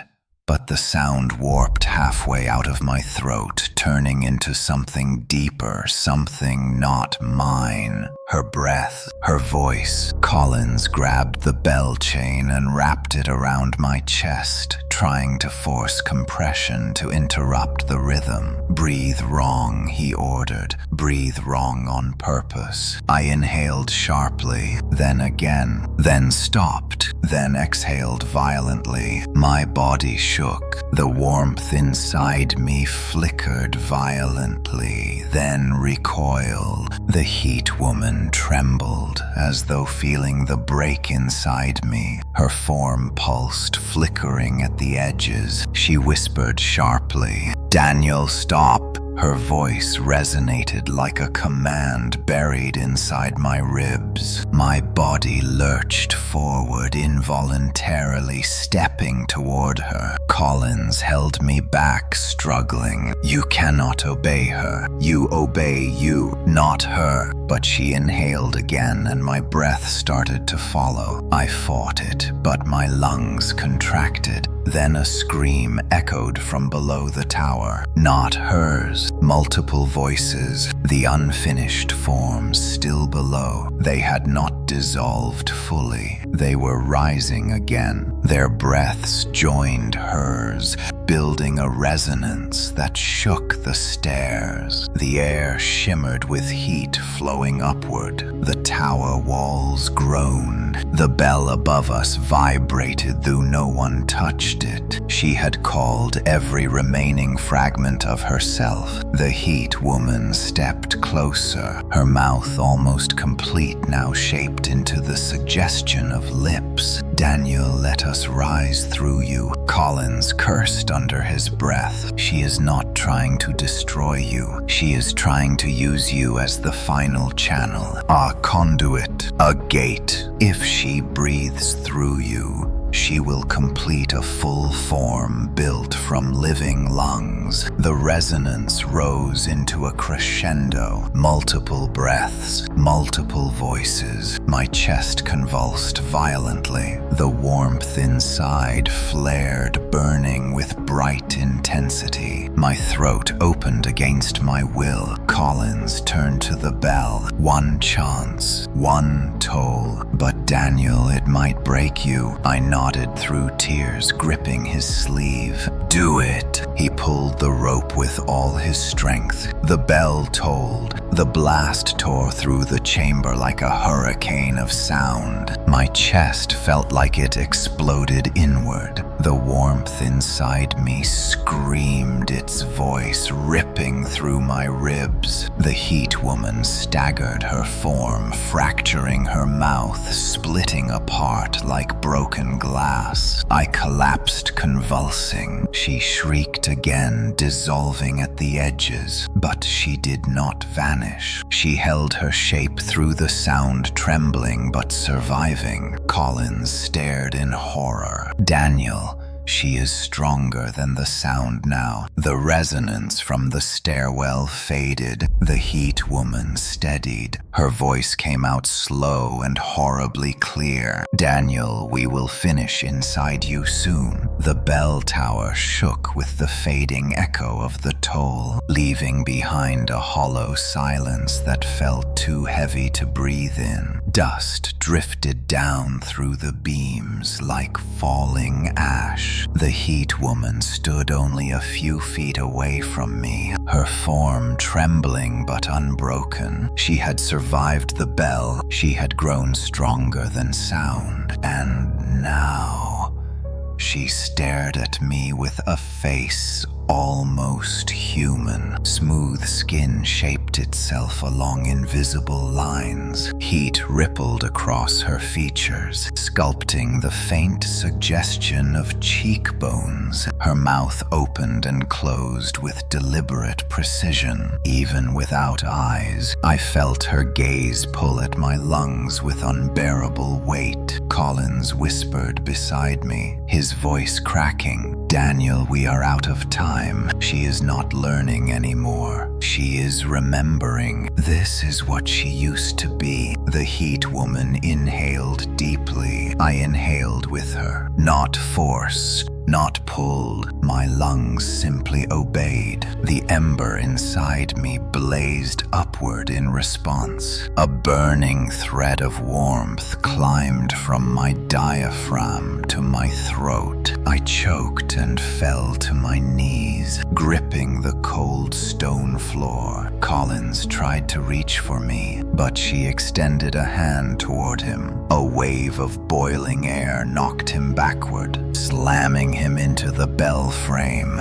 He cried out and collapsed. "No, Daniel," her voice whispered inside me. "Only you breathe with me now." The warmth surged through my ribs, wrapping around my lungs like fingers sculpting clay. My body curled involuntarily as pressure filled my chest. She stepped closer, her flickering body adjusting itself with terrifying grace. With each footfall, her limbs learned to move more naturally, more fluidly, until she no longer looked like a creature learning to walk. She looked like a woman reclaiming steps she had once taken in life. "You have carried me," she whispered, shaping words with breath, not stolen anymore, but shared. "You have breathed me into form." Hot tears spilled down my face. I tried to inhale unevenly, to break the rhythm, but my lungs betrayed me. Her breath pressed into mine, molding each inhale until I could not tell where mine ended and hers began. The sound of footsteps rose from the stairwell again, but this time it was not the chaotic stagger of forming silhouettes. It was a single steady gait, one deliberate step after another. Collins struggled to sit up, his face pale. "A core form," he rasped. "Her original fragment. The first breath you heard under your bed. She is merging her pieces into one." The temperature in the tower rose sharply. The air shimmered around the stairwell mouth. A second heat shape appeared,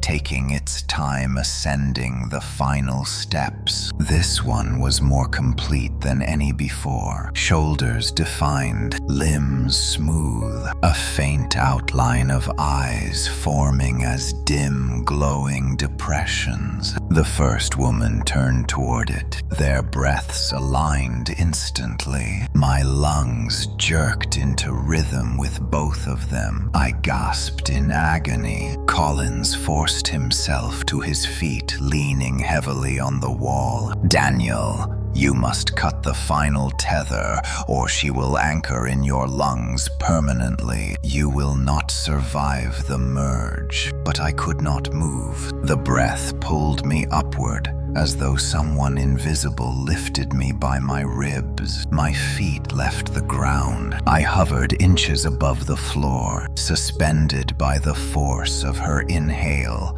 The second heat figure stepped fully into the chamber. Their bodies pulsed in unison. A wave of warmth washed over me, so intense the edges of my vision faded. They were becoming one, and I was the vessel. The two heat forms approached each other. Their flickering arms brushed, their shapes blurred. Heat spiraled upward upward, forming a column of shimmering air twisting around them. Their breaths combined into one single overwhelming rhythm. My ribs convulsed, my throat opened. A voice rose inside me. "We are almost whole." Collins staggered forward, shouting over the roar of heat. "Daniel, listen to me. She needs your breath only because she has not found her own. If you stop, she fails. If you keep going, she becomes real." I cried out through clenched teeth. "I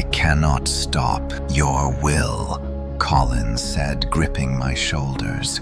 "Your will is breath too. Use it." The merging figures raised their heads. Their mouths formed fully. When they spoke, the stone walls vibrated. "Daniel," they reached for me, their arms shaping into near human hands. And something inside me snapped. Not from her, from me. A memory flashed. A breath that belonged to me alone. The first night she whispered under my bed, my fear had not been the strongest thing I felt. It was anger. Anger that something dared to invade the most fragile part of me. My breath, my life, my space. I forced that memory upward into my lungs. I inhaled sharply and exhaled as hard as I could, breaking their rhythm in one violent burst. The heat in my chest shrieked. The merging column flickered. The heat women froze their forms, trembling. "No," she hissed. "Not you alone, not now." The ember inside me burst. A wave of heat shot out of my mouth, spiraling into the air. It struck the merging forms and split the column in half. The figures staggered backward, their forms destabilizing. Collins screamed, "Pull the rope, Daniel." I lunged for the bell rope, grabbing it with both hands. The heat women reached for me, stretching their arms impossibly far, but too late. I pulled. The bell tolled. The blast of sound was the strongest, yet reverberating through my bones. The merging forms convulsed violently, their bodies breaking at the seams. Heat exploded from them in spirals of steam that ripped across the chamber. They screamed as they came apart, and then silence. The tower fell still, but I did not collapse, because inside my chest the ember was gone. For the first time since she breathed my name, I was breathing alone. Collins fell to his knees, sobbing with exhaustion. "It is over," he whispered. "You broke her." But even as he spoke, a faint, warm breath curled across the floor like mist. Then another, then another. Collins looked up in terror. "Daniel," she was not merging to become one. She was multiplying again. The silence after Collins' whisper was not silence at all. It was breath. Dozens of them, maybe hundreds. Faint, warm exhales rippling across the bell tower floor like morning fog crawling toward the living. The steam curled between the stones, gathering in thin, wavering shapes. None strong enough to stand, but all alive enough to breathe. Collins and I staggered backward until our heels struck the wall. The shadows along the stairs shifted as more rising warmth filled the space. Each breath pulsed with a soft glow, building into a rhythm so synchronized it shook the tower beams. Daniel, Collins rasped. Her original intention was never to become one. She was trying to learn how to grow infinitely. Each breath she learned to mimic became a seed, and now she has enough to cover the world. My own breath hitched with dread. The ember that once lived inside my lungs was gone. I had broken that connection, but she no longer needed me for that. She had learned enough. She had witnessed enough. She had shaped enough. Dozens of silhouettes flickered into half-existence around the chamber. Some curled on the ground, forming like infants fresh from breath. Others stretched, rising shakily on limbs that bent and corrected themselves. The rhythm of warm inhales grew stronger, thicker, more stable. They were forming an army. Collins grabbed my arm. We cannot let them leave this tower. If they reach the town, if they reach another person, they will spread through breath alone. She will grow beyond control. I stared at the cracked wooden railing overlooking the drop below. The ground was far, far beneath us. A single fall from this height could kill dozens of these incomplete forms, but not all, and not the stronger ones. The warmth intensified. A clearer shape emerged at the center of the swarm. Taller than the others, more stable, she flickered like a woman, sculpted from sunlight and steam. Her voice rose from the gathering breath around her. Daniel, you broke my core, but you taught me how to rise. The swarm inhaled with her, lifting their heads. Dozens of mouths formed from trembling heat. I felt the chamber contract as the tower filled with warmth. The air thinned as though they were consuming the oxygen itself. Collins stumbled, coughing as the heat grew unbearable. She stepped closer, her nearly formed face shimmering with shifting features. "Now I breathe myself," she said, and her voice echoed like wind through a burning forest. "And the world will breathe me in return." The swarm pulsed with her rising breath. Collins yanked me toward the far corner. Daniel, the bell disrupted her when she was one. But now she is many. There is only one thing that can break breath moving as one unified will. Sound alone will not do it. I shook my head, choking on heat. "Then what does?" He turned his gaze to the wooden supports holding the massive bell beams. The structure groaned from the weight of the metal giant suspended above us. "Collapse," he whispered. "Bring the tower down." My heart stopped. "Collins, this tower is ancient. It will crush us too." He nodded with grim acceptance. "Thousands could die if she leaves. The two of us might be the only ones who can stop her. If she spreads breath to breath, there will be nowhere to hide, nowhere to live." The swarm stepped closer, forming a ring, their breaths synchronized in a rising crescendo of heat. The tower walls trembled. She raised her flickering hand. "Join us, Daniel. You breathe beautifully." I grabbed the bell frame, forcing myself upright.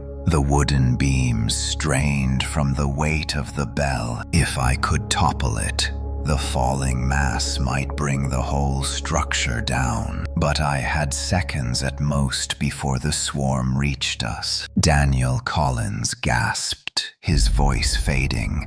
Imagine the world breathing her forever. That was enough. I lunged toward the main support beam, gripping the old wood. The warmth behind me surged, the swarm closing in. Her voice wrapped around my spine. "You belong in the breath with me." I braced my foot against the stone floor and pulled. The wood creaked, the beam groaned, but it held. Collins forced himself beside me, using the last of his strength. Together he wheezed. "Pull." We heaved the beam. The entire tower shuddered. Dust rained from the rafters. A deafening crack burst through the chamber. The main support snapped. The bell lurched forward, swinging violently. The swarm screamed as hot wind blasted outward. The bell swung again, and the remaining supports split like brittle bones. The tower began to collapse.